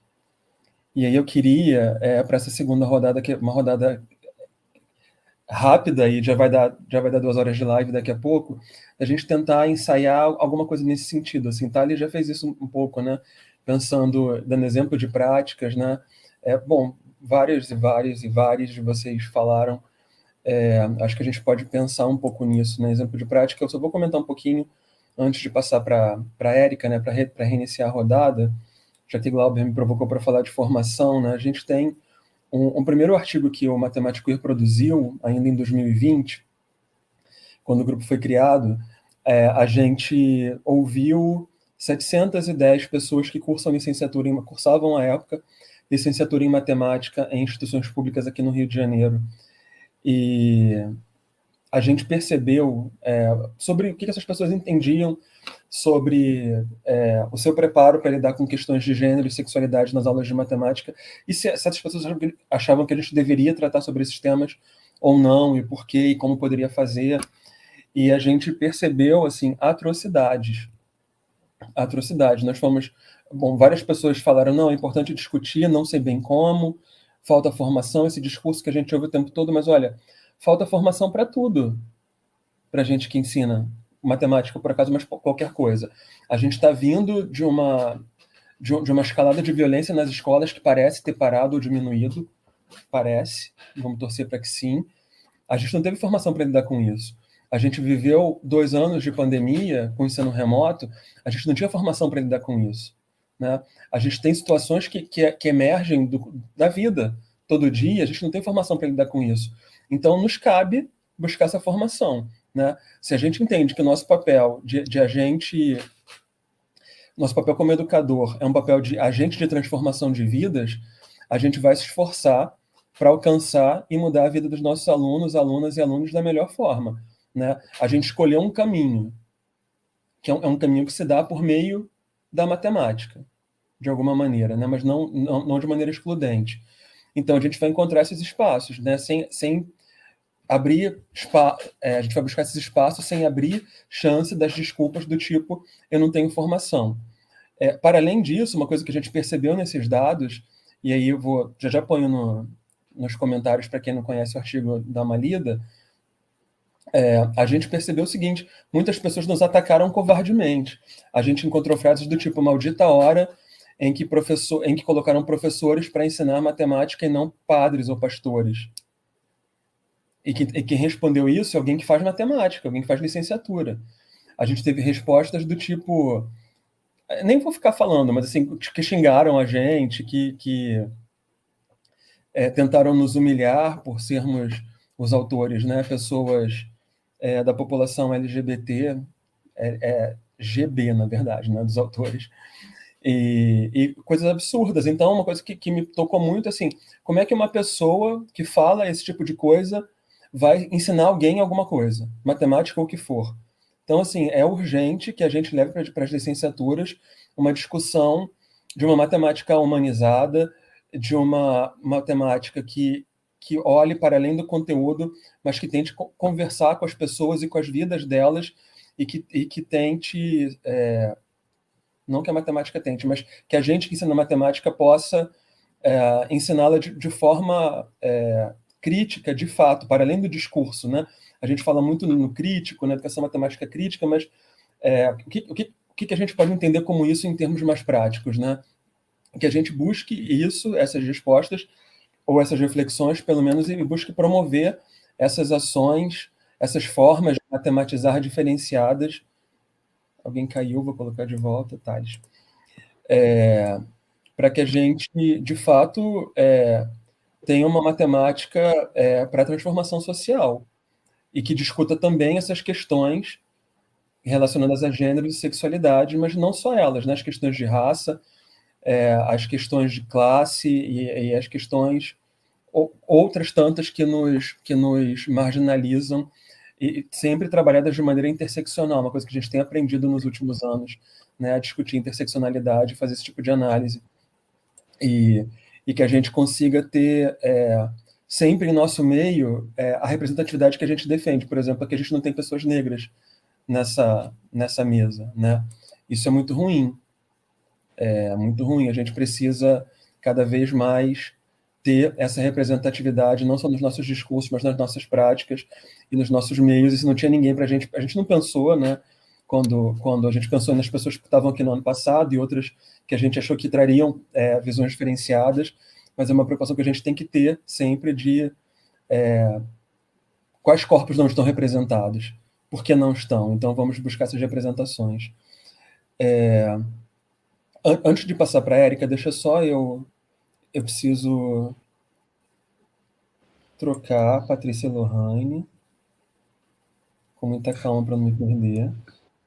E só quero ler aqui, bom, tem vários comentários no chat já, mas eu quero ler 3. E aí eu já passo para a Érica comenta ou não, E a gente segue, só para não dizer que a gente não está dando atenção para quem está aqui assistindo a gente, né? Denner, Igor, Luísa, Vitor, Johnny, própria Érica, Pedro, Daniel, Plínio, Geisa, Hugo, Carol, Renata, Felipe, Zandré, Irene, Pedro, Thaís, Fernanda, Poliana, Hugo, Felipe. Durante a fala do Glauber, a Poliana escreveu, né? O Glauber comentou, é muito real. É sempre bom trazer esse tipo de conhecimento nas salas de aula para que os alunos ampliem mais a sua mente, consigam compreender, criar empatia com as pessoas a partir das informações reais, né? Por isso que ouvir todo mundo e ter na sala de aula um espaço de diálogo permanente é fundamental, né? E aí o Hugo escreveu, acredito que muito dessa resistência por parte dos docentes universitários em discutir sobre gênero e sexualidade seja fundada numa suposição da neutralidade da matemática ou do seu ensino. Isso é um tema que eu nem toquei, porque a gente vai ficar a live inteira só falando dessa pseudo-neutralidade da matemática, e eu acho que o buraco é tão anterior ainda à matemática e à sua pseudo-neutralidade que eu hoje não me importei de falar, mas é uma discussão sempre muito pertinente, né? E Felipe Russo concorda com o Hugo, na matemática hegemônica das universidades, em seu silêncio e negligência, muito bem pontuado, Felipe, são coniventes e compactuam com a ideologia hegemônica de produção social. É isso mesmo, né? Existe um poder que está concentrado na mão de alguns poucos e o interesse é manter. E vão usar a matemática como, com muitas aspas, produtora e validadora de verdades a serviço dessa intenção, né? Érica. Obrigado, Agui. Aproveitar também para agradecer a presença de todas as pessoas aí que estão no chat e assistindo a gente também, né? Por estarem com a gente sempre. Mesmo que tenha que ficar sempre mesmo. Se for do grupo, tem que vir, né, Agui? Não é fácil. Tô brincando. Eu fiz algumas anotações, eu vou ser bem rápida para poder não tomar o tempo das outras pessoas, mas eu não poderia deixar de falar porque pensar em luta, né, contra a LGBTfobia, como eu falei para vocês na primeira parte da minha fala, principalmente dentro dos contextos contemporâneos e principalmente recentes, pensar em combate à transfobia, né? Nós estamos assim na linha de frente, de fato, todos os dias, né? Não se fala em outra coisa quando se pensa em identidade de gênero, quando se pensa nessa suposta identidade de gênero, se não for nos nossos corpos de pessoas trans e travestis. Então, é muito importante que a gente possa também fazer, né, trazer esse elo de combate à transfobia como algo urgente, como algo que é preciso ter muito diálogo, muito debate, porque a gente só vai poder, de fato, tirar, né, esses comentários, essas observações, esses ataques de linha, quando a gente estiver, de fato, discutindo e essas pessoas estiverem dentro de todos os espaços, né, nossa população. E aí a gente vê muito se falar sobre transexualidade e travestilidade nesses espaços educacionais e a gente não tem tanta participação dessas pessoas, porque elas não estão lá. Então, por isso que elas são tão atacadas cotidianamente, porque a gente não está lá para poder se defender, né? Não é todo canto que vai ter uma pessoa trans dentro da sala dos professores ou na gestão de uma escola para poder defender um aluno e uma aluna trans. Então, como é que vai ter, né, o combate dessa transfobia institucional, principalmente, lá pensando no espaço educacional, se não tem uma pessoa que sabe o que é aquilo que sente na pele? Então, é muito difícil. E aí, né, claro que eu não posso deixar de falar dessas práticas pedagógicas, né, relacionadas à matemática, sem falar na minha vivência, né, porque eu cheguei no matemático e eu cheguei no doutorado por conta dessas vivências que eu praticava de forma intencional dentro do que eu acreditava que eu estava fazendo enquanto professora de matemática, mas sem intencionalidade, porque eu não tinha esse propósito de, por si só, modificar pensamentos dentro de uma perspectiva da matemática em si, mas ensino geral, né, dos meus alunos, alunas e alunos, no âmbito geral. Eu queria que eles compreendessem o que acontecia com corpos trans e travestis. Então, eu sempre, né, quando eu me percebi professora de travesti com esse poder que a gente tanto questiona, mas que em determinados momentos me deu essa capacidade de poder ter essa força para falar, né? E aí eu usei esse poder para poder, né, dissimular, não, desculpa, propagar essas possibilidades de, né, de práticas pedagógicas para além do que a matemática nos oferece historicamente. Então, eu sempre trabalhei com dados, né, com dados sobre morte, porque para mim isso era muito, muito necessário. Para mim, eu não tinha como entrar numa sala de aula e todo momento que entrar os alunos se beliscarem sem eu falar que outras trans não estão ali, estão na rua e estão morrendo. Então, eu tinha que levar aquilo e conscientizar eles, elas e eles daquilo que estava acontecendo, né? Então, eu sempre busquei levar esses dados para poder, de forma bem,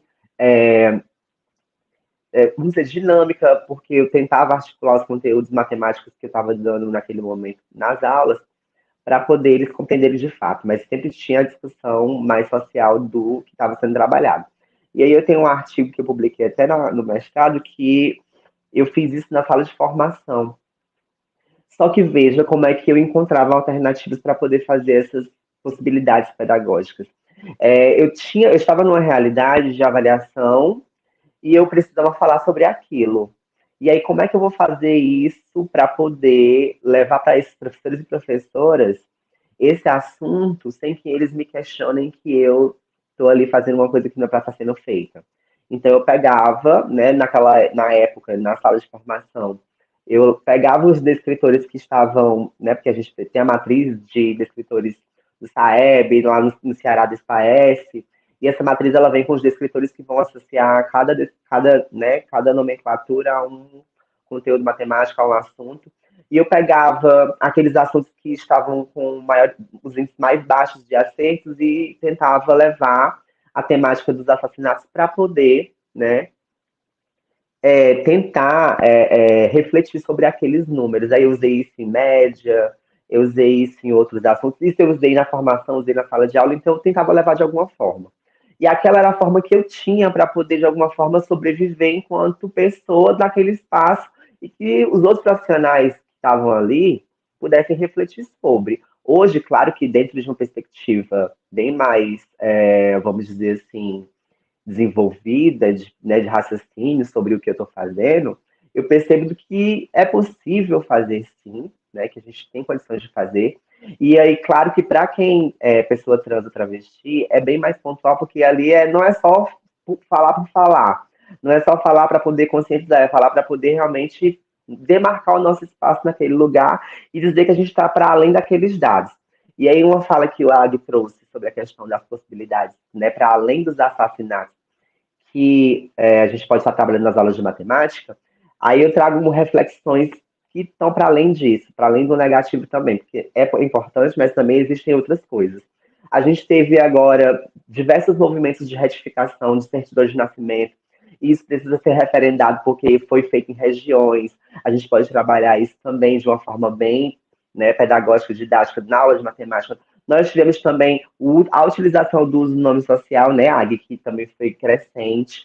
Então, nós temos diversas possibilidades que podem ser incorporadas às nossas, né, práticas pedagógicas na sala de aula de matemática, que vão, de fato, dar essa oportunidade de reflexão, né? E outras situações pontuais que a gente pode estar reverberando sempre. A questão do assassinato, a questão da violência, ela é muito, muito latente. É tanto que, numa anotação que eu fiz, né, os dados recentes do último trimestre, né, janeiro, fevereiro e março, sobre a questão dessas mortes violentas, né, contra pessoas, mortes e violências contra pessoas trans e travestis, nós tivemos 36 pessoas já só nesse primeiro trimestre, sendo que dessas 36, 2 pessoas tinham menos de 16 anos. E aí, desses 36, 66% eram travestis e pessoas trans, pretas e pardas. Então, tudo isso são, né, fatos que a gente pode estar levando para a sala de aula de matemática para serem refletidos, porque a gente precisa levar tanto os positivos quanto os negativos, e a gente precisa também referendar sempre para além do que a gente tem de possibilidades. Quando a gente não enxergar possibilidade alguma, a gente procura pesquisar, porque a gente vai conseguir, de alguma forma, está ali levando aquele conhecimento para ser debatido, né? Para além de muitas outras coisas que vêm acontecendo também esse primeiro semestre que está quase fechando, né, do nosso ano, nós podemos refletir sobre muitas coisas, mas eu acredito que tentar pensar nesses desafios que vão para além do uso do nome social, para além das mortes violentas, para além da questão das certidões, das retificações de certidão, a gente pode também refletir sobre os nossos diálogos enquanto professores e professoras e professores de matemática, pensando numa matemática, né, que seja realmente, a educação matemática que seja crítica e que promova a justiça social. E a gente agora tem, né, mecanismos que vão referendar esse nosso trabalho. Tivemos a conquista aí do Conselho Nacional, né, de Direitos das Pessoas LGBTQIA+, que vai também fortalecer esse combate desse, né, retrocesso conservador que a gente teve em alguns anos. Nós tivemos composições no próprio governo que vão estar indo de encontro com essas lutas que a gente tanto promove cotidianamente nas nossas salas de aulas, e o que agora a gente precisa é realmente, às vezes, colocar nossa cara a tapa, né? Porque se antes a gente já fazia para poder sobreviver, a gente vai continuar fazendo para sobreviver também, só que agora, de forma mais possível, de forma mais assertiva, sabendo que vão ter pessoas que, quando disser que a gente não pode fazer, vão dizer que a gente pode sim, né? Então que a gente possa refletir sobre isso nas nossas salas de aulas de matemática. Desculpa ter passado um pouquinho, passei um pouquinho. É porque eu tinha uns dados aqui que eu tinha que falar, viu, Agui? Desculpa. Foi ótimo, foi super pertinente. Obrigado, Érica. Eu vou passar para o Thales agora.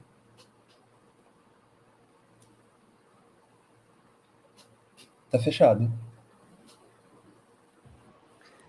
Eu queria pegar um gancho do que a Erika estava falando, que aconteceu já assim no início, né, do ano letivo, em relação ao Alex, né, que é um dos meus alunos que é homem trans. E aí na chamada estava vindo, aliás, antes da gente ter a lista de chamada, ele estava assinando o nome dele social e o nome de registro na frente. Isso estava me incomodando, né? Aí eu chamei ele e falei assim, Alex, pode parar de colocar seu nome de registro na frente. E ele ficou assim, meio também, sem saber o que fazer, e continuou por enquanto. E aí depois começou a chegar a lista de chamada. E aí vinha o nome dele de registro na frente e, entre parênteses, o nome social dele. Só que o nome dele era o primeiro da chamada e tava com uma lista assim amarela para poder chamar atenção, né? E aquilo começou a me incomodar demais, assim, sabe? Eu falei, gente, isso não pode acontecer. E foi me irritando num tanto que quando a supervisora foi entregar uma outra lista de presença para a gente, e com o nome dele bem destacado, esse amarelo, eu explodi. Eu falei, olha só, isso aqui não pode acontecer, tá aparecendo o nome dele de registro, e as pessoas não precisam saber. Porque imagina o constrangimento dele se algum outro aluno de uma outra sala pegar essa lista por acaso ou sem querer, né, por descuido de algum professor, alguma coisa, e começar a tratar ele com esse nome ou fazer repercutir, né, algum tipo de preconceito e tudo mais, isso não vai ser legal.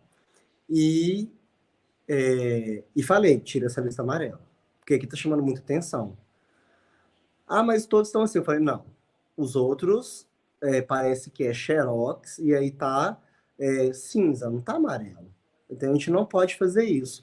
O nome de registro dele não pode aparecer. Isso é sigiloso, né? Agora no sistema não sei como é que vai ser. E aí ele continuou assinando as provas com o nome de registro e o nome social, e eu falei com ele, Alex, agora chega. Agora você vai assinar só Alex e o seu sobrenome, acabou. Ah, mas é porque na outra escola eles estavam perdendo minhas avaliações. Eu falei, não importa. Se alguém perdeu sua avaliação aqui, o problema é do professor, não é seu, não. Você está resguardado pela lei. Então agora acabou. É Alex e vai ser Alex.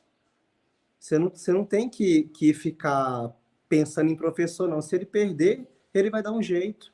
Se perder, a escola vai dar um jeito. E aí, quando eu consegui ter acesso ao meu sistema, o nome só aparece o nome social, não aparece o nome de registro. Então, assim, isso me deixou mais tranquilo, assim, sabe, em relação ao que provavelmente estava incomodando ele demais, né, e me incomodando também. Então, vieram coisas boas, né, assim, para o nosso resguardo, né, e aí até para ajudar o aluno, né, que estava passando ali por uma situação muito difícil, né? Imagina você faz uma prova e porque você coloca o seu nome social, o professor não sabe quem que é, o professor perde sua prova e aí? Né? Por que que a culpa é do aluno e se foi descuido do professor ou da escola, né? E aí, quando eu falei que eu não ia aceitar a lista de presença, os professores tomaram a mesma ordem e falaram, também não vou aceitar. Melhor trocar, coloca o nome dele o nome social, sem estar demarcado com amarelo, né? Porque não precisa disso. E essa lista aqui você pode esquecer.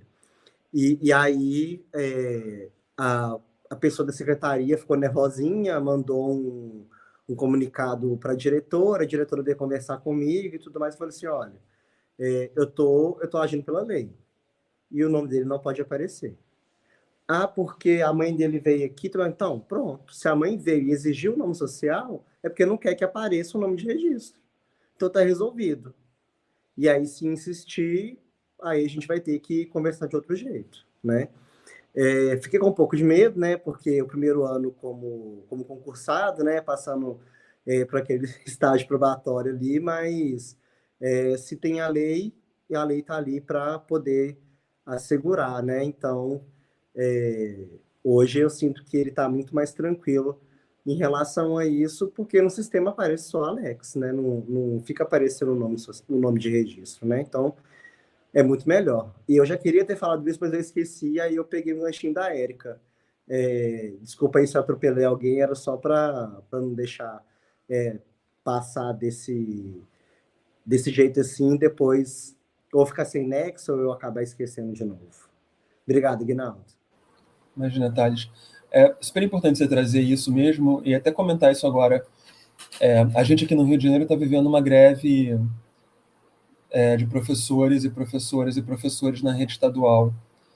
Começando uma greve, né?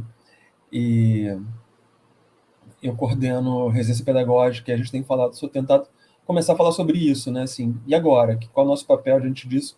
Eu sempre falo que formação política faz parte da residência pedagógica, não é só formação e ensino de matemática, né? E é muito importante que você coloque isso que você colocou em relação ao seu medo como um profissional em estágio probatório, né? Eu morria de medo também em relação ao matemática queer, em relação às respostas que eu poderia dar para os meus colegas quando eu fosse questionado. E quando passou o probatório, eu fiquei todo feliz para poder meter o pé na porta, mandar e-mails mal criados, e enfim. Mas eu já poderia ter feito isso antes, né? Porque o que é muito importante é que a gente conheça as leis que nos amparam, né? Você é um profissional de educação, está cumprindo com o seu dever regularmente. Você também é um homem trans e está defendendo um aluno trans a partir de uma legislação que você conhece. Então, a gente não tem que ter medo, não. A gente fica inseguro, óbvio que fica, né? A gente não quer perder emprego, ainda mais emprego de um concurso que a gente lutou tanto para conseguir, mas a gente precisa conhecer as leis que nos amparam e fazer uso delas sem ter medo daqueles que tentam nos constranger, né? Como eu comentei mais cedo, né? Numa outra fala. Acho importante você ter trazido isso, ter compartilhado, né? A gente pode seguir para quem? Letícia, pode ser? Pode sim. Eu acho que a Érica e o Thales já deram. Desculpa, gente, foi uma ligação aqui sem querer. Maneiras, formas de você subverter, né? insubordinar dentro da sala de aula,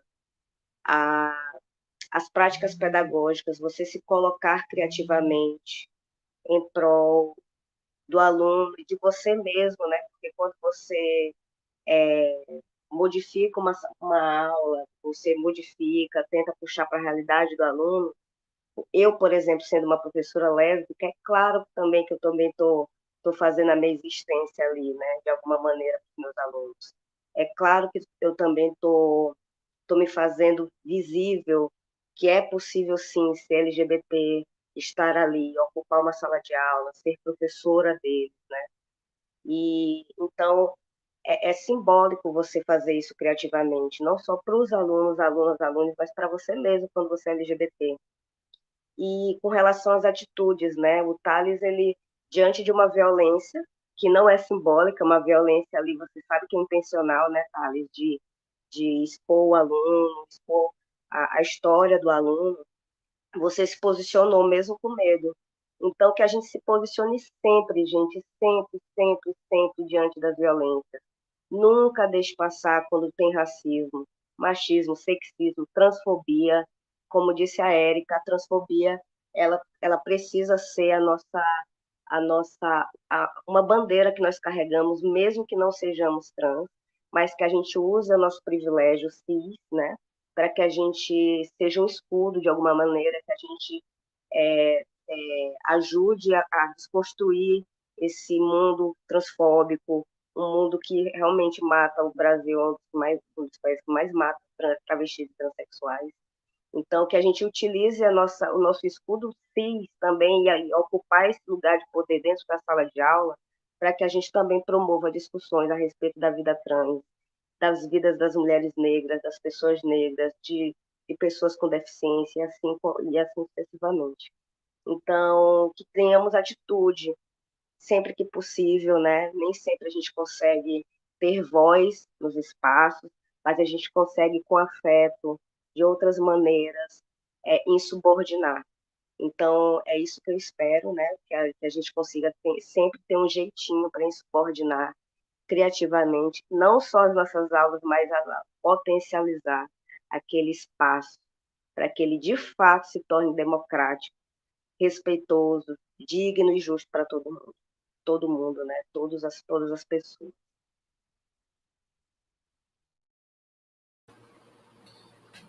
Obrigado, Letícia. Aproveitei para trocar Patrícia e Lohane. Vou pedir para a gente ser sucinte agora, porque a gente tem que acabar em 13 minutos. Então, Matt, pode seguir, por favor. Pô, Agui, vou tentar ser muito rápido aqui. Bom, eu acho que uma coisa que é muito importante, assim, né, e trazendo nessa ideia de generalização, eu acho que é uma prática minha que desde o início, quando eu comecei minha profissão, né, eu sempre fiz um primeiro dia de apresentação com esses estudantes e eu sempre falava como você gostaria de ser chamado. Né? Eu sempre coloquei isso já de início dentro das minhas aulas, da minha prática, e isso foi fazendo com que muitos estudantes começassem a se sentir, inclusive, confortáveis para falar, né, sobre não se sentir, né, dentro do gênero, né, enfim, do sexo biológico que nasce. Isso foi uma grande portas, assim, abertas, né. E aí eu acho que é muito importante também, que eu sempre coloco isso, que a gente tem que trazer uma prática de naturalizar, né, essas questões, naturalizar a nossa existência. Teve, né, alunos de 6º ano, às vezes, me chamavam de tia, e aí os outros estudantes ficavam assim, meu Deus, e ali eu vi um espaço para falar, gente, tá tudo bem, me chamar de tia, me chamar de tio, né, eu me vejo como uma pessoa aí, 2 espíritos, não me vejo dentro dessa binaridade, então tá tudo muito bem, né, eu acho que às vezes pequenas ações, mesmo que não relacionadas à matemática, eu acho que promove grandes transformações. E sobre matemática, eu fiz um trabalho uma vez com frações, e aí dentro, né, para trabalhar o conceito de frações vindo de porcentagens, né, eu trouxe a questão dos dados de violência contra mulheres, contra pessoas LGBTQIAPN+, a questão do genocídio da periferia, né, dos meninos, dos jovens das periferias, a falta de educação para pessoas com PCD, do acesso à escola. Então, assim, caminhos existem múltiplos, mas eu acho que muitas vezes a gente fica tão apegado em tentar trazer essa relação direta com a nossa disciplina que a gente leciona, que a gente deixa passar, às vezes, algumas atitudes tão pequenas, assim, tão simples, né? E aí hoje eu tenho a alegria de ter 4 estudantes, são 2 meninas trans e 2 meninos trans que vieram conversar comigo sobre isso, que vieram falar sobre a vontade de ser chamado pelo pronome, pelo nome que escolheu, assim, então há resultado, assim, há espaço também em pequenas atitudes, eu acho que isso é o geral que eu gostaria de deixar aqui pra gente hoje, né? Espero ter sido rápido. Foi super, nem precisava ser tanto. Vamos, obrigado, Matt. Vamos seguir. Lidiane? Gente, eu vou ser sucinta também, em busca de fechar no horário. Mas, assim, coisas que me ajudam a pensar sobre práticas para dentro do ambiente escolar ou dentro das nossas rodas de convivência no grande geral, que são para trazer conforto para pessoas LGBTs. Tipo assim, gente, em todo momento que você puder ser um escudo cis, seja. Eu acho isso super importante, necessário, reparação histórica, faz alguma coisa, pelo amor de Deus, acorda, vamos trabalhar a favor da comunidade, tipo, tem gente sofrendo e é pior que você. E aí, acho que tem coisas que elas precisam ser esclarecidas, não, mas tipo assim, ó, talvez a palavra seja ser elucidadas, assim, do tipo, olha, às vezes vai ser necessário, no meio do seu conjunto de professores, colegas, falar, então, olha, não quis constranger na hora, mas você fez uma fala bem problemática. Você tem certeza que foi isso que você quis dizer? Tipo assim, super boa intencionado. Nem tô querendo dizer que você foi preconceituoso de cara. Mas, tipo, às vezes chegar nos seus colegas depois de conselho de classe, coisas assim, ou às vezes posicionar pontualmente. Por exemplo, eu, assim como o Matt, tive estudantes tanto trans quanto não binários. Do tipo, o Aren, o menino trans, ou tipo, fulana não binário. Pronome que essa pessoa escolheu não é o neutro, ó, nem tô complicando a tua vida, é masculino, favor, respeitar. É do tipo, às vezes, você vai precisar confrontar seus colegas de profissão, porque é muito bom quando te acolhem, mas às vezes, assim, o adolescente não vai conseguir se posicionar contra essa instituição escola e talvez só com o auxílio de outros professores que têm ali alguma autoridade para falar em igualdade com outro professor, vai ser a pessoa que vai proporcionar esse tipo de conforto. Uma coisa auxiliar que eu passei dentro do Instituto Federal de Santa Catarina é que a gente tem uma coisa chamada componente integrador, que é uma coisa que faz parte do ensino médio e que é tipo assim, nossa, grandes rodas de vamos ter 4 aulas por mês. E aí, na instituição que eu trabalhava, se juntava para abordar um tema. Era sempre com pautas interdisciplinares e teve em um momento que eu e o professor, que sou professora de matemática, e o professor de sociologia, nos propomos a dar uma roda sobre como gênero e sexualidade interferem na futura profissão de vocês, queridos técnicos agropecuários e agroecológicos. Então, foi um momento onde a gente pôde botar essas coisas sobre a mesa e assim, talvez tenha sido um grande momento, porque eu era uma mulher bissexual, apesar de cis, e o Vinícius, um homem que é assexual. E é um homem que, assim, do típico homem que deve ter ouvido vários comentários, tipo, puta, que desperdício, porque é um cara bonito, um cara boa pinta, super estudado aí, apenas um ser humano, um homem funcional na sociedade, mas assim,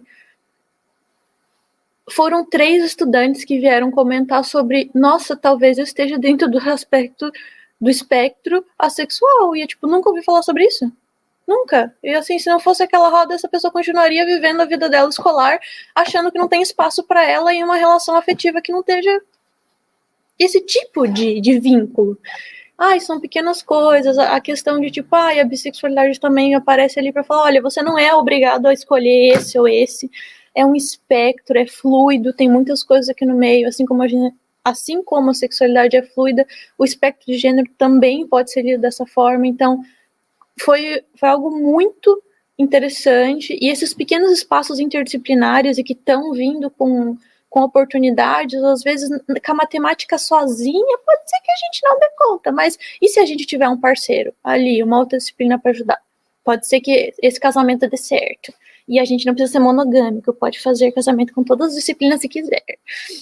E outra coisa, tipo assim, olha, às vezes você não vai ter oportunidade de falar sobre isso falar sobre pautas, né, LGBTs de forma institucional, mas seja aquela pessoa que fala sobre de forma informal, porque aí do nada você vira o FAQ, o ponto de referência de que quando alguém tiver dúvida, essa pessoa, ao invés de ela passar uma vergonha, ela vai lá e vai perguntar para você. Então, eu sei que a gente às vezes não quer ser o ponto de informações e referências para consultas LGBTs, mas se mostrar ser essa pessoa pode evitar que a nossa comunidade sofra violência. Então, é um pouco sobre isso que eu queria deixar. Abraços. A Lidiane é muito engraçada, né? Glauber, por favor. Tá bom, vou ser breve. Bom, eu acredito que todo mundo aqui falou coisas extremamente interessantes para a gente pensar e repensar nossas práticas docentes, né? Mas, partindo então, primeiramente, de um breve relato, eu vou tentar trazer uma outra questão sobre a gente, de que forma a gente pode atuar enquanto professores dentro da educação, indo contra essa LGBTfobia que está nas instituições escolares e também na nossa sociedade. Eu sempre tive um grande problema com professores de educação física. Eu nunca tive um que foi uma pessoa que eu posso dizer, caramba, que professor incrível e que acolhedor, né? Então, primeiramente, no meu ensino fundamental, onde eu tinha ali, antes de entrar no ensino fundamental 2, o sexto ano, né, ali no ensino fundamental 1, eu tive um professor de educação física. E eu tinha amigas, né, que fazia balé. E aí eu achava incrível, eu queria muito fazer balé, mas obviamente eu era menina, eu não ia fazer balé, né?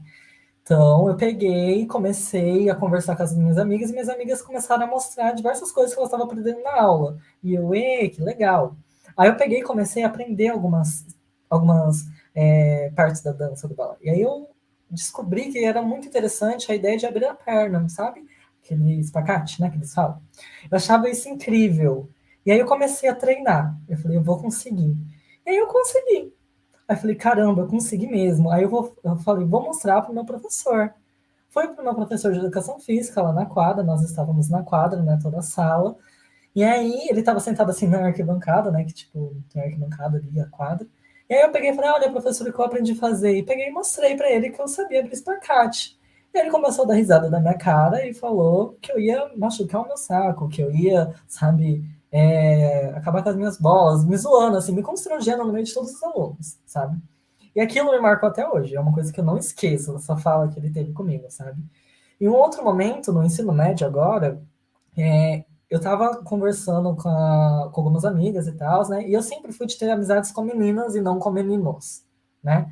E aí, dentro daquele ambiente, a professora pegou, me chamou, falou que ela precisava conversar comigo, que estava acontecendo um negócio, que ela precisava chegar e falar comigo antes de me mandar para a direção. Aí eu falei, nossa, que estranho, né? Aí ela veio falar comigo. Ela veio falar comigo e disse que eu precisava mudar as minhas relações de amizade, eu precisava começar a ter amizade com mais meninos. Porque dentro da aula de educação física não é suficiente eu ter amizade somente com meninas. Eu preciso também fazer a prática esportiva com os meninos. E eu fiquei, porra, desculpa a palavra, né? Mas que horrível isso, né? Tipo, eu não me sentia confortável de conversar com os meninos, muito menos de fazer atividades físicas com meninos, sabe? Eu era muito mais de ficar com as meninas e praticar com ela do que com os garotos, né? Eu não tinha essa relação também. Então, uma coisa que eu queria comentar, agora só como eu acho que uma prática importante para nós enquanto professores também, é saber que a gente nunca vai mudar nossos alunos, né? A orientação sexual é deles, a identidade de gênero é deles, e eu acho que a gente não tem que interferir para alterar nada, entendeu? Eu acho que a pessoa já é assim. Então, eu acho que é muito melhor, é muito mais saudável para esses alunos a gente acolher ele como eles são, do que a gente querer modificar, ficar podando nossos alunos para se estabelecer em regras que a gente impõe socialmente, de que garotos têm que brincar com garotos e com coisas de garotos, meninas têm que praticar coisas de meninas e brincar com as meninas, porque isso normalmente só traz perspectivas negativas para as nossas crianças, né, e adolescentes. Mas, enfim, era só isso, então. Obrigado. Deixa as pessoas serem quem elas são, né? Só isso. É só isso. Então, gente, muito obrigado pela presença de todo mundo aqui nessa noite, né? Para quem está acompanhando a gente ao vivo. Érica Souza, Matt Cunha, Thales Cola, Lidiane Camini, Glauber Silva, Letícia Lima, Lohane e Patrícia, que estão aqui promovendo acessibilidade para pessoas surdas por meio da língua brasileira de sinais. Antes de encerrar, eu vou abusar, a gente tem aí ainda 3 minutos, então eu vou usá-los. A gente tem alguns comentários aqui, eu faço questão de colocar, da Fernanda, em relação ao Tales: que orgulho de ter tido você como meu professor. Através de ti consegui entender tantas coisas, me entender também. Não esperava menos da atitude que tu teve em relação ao Alex. A Geisa também faz alguns comentários com delay, um delay bastante grande, em relação a algumas coisas que eu estava comentando naquela primeira rodada, falando que a gente aprende, né? Eu comentei que a gente precisa perceber que há um problema, a gente vai aprender, vai atacar o problema para resolvê-lo, né? E alcançar nossos alunos, alunas e alunos. Não tem desculpa de não ter informação. E em relação à fala final da Lidiane, Daniel colocou aqui: eu proponho fazer um story da fala da Lidiane, porque eu quero guardá-la para sempre. E deixa eu me achar. Érica, belíssima, todo mundo se elogiando muito nos bastidores. Gente, de novo, muito obrigado. Foi uma alegria compartilhar essa noite com vocês, né? Que ano que vem a gente possa estar aqui de novo, né? Com essa mesma formação, muito próxima dessa, para a gente seguir discutindo o que a gente tem feito, né? O que a gente segue fazendo, né? A gente até ficou falando, a gente ensaiou falar sobre o que mudou, uma porção de coisa mudou, mas mais do que marcos políticos, né? Quais são os micro marcos políticos que a gente consegue perceber no dia a dia, o que a gente consegue fazer acontecer no dia a dia para que as coisas melhorem, né, para as pessoas LGBT e mais. Bom, quantas letras a gente quiser pôr na sigla, né? Eu coloquei só um pedaço. E é isso. Então, muito obrigado para quem acompanhou. Vocês querem se despedir? A gente ainda tem aí 3 minutos e 20 segundos. Alguém quer falar alguma coisa? Não? Então é isso, gente. Obrigado, boa noite. Até uma próxima.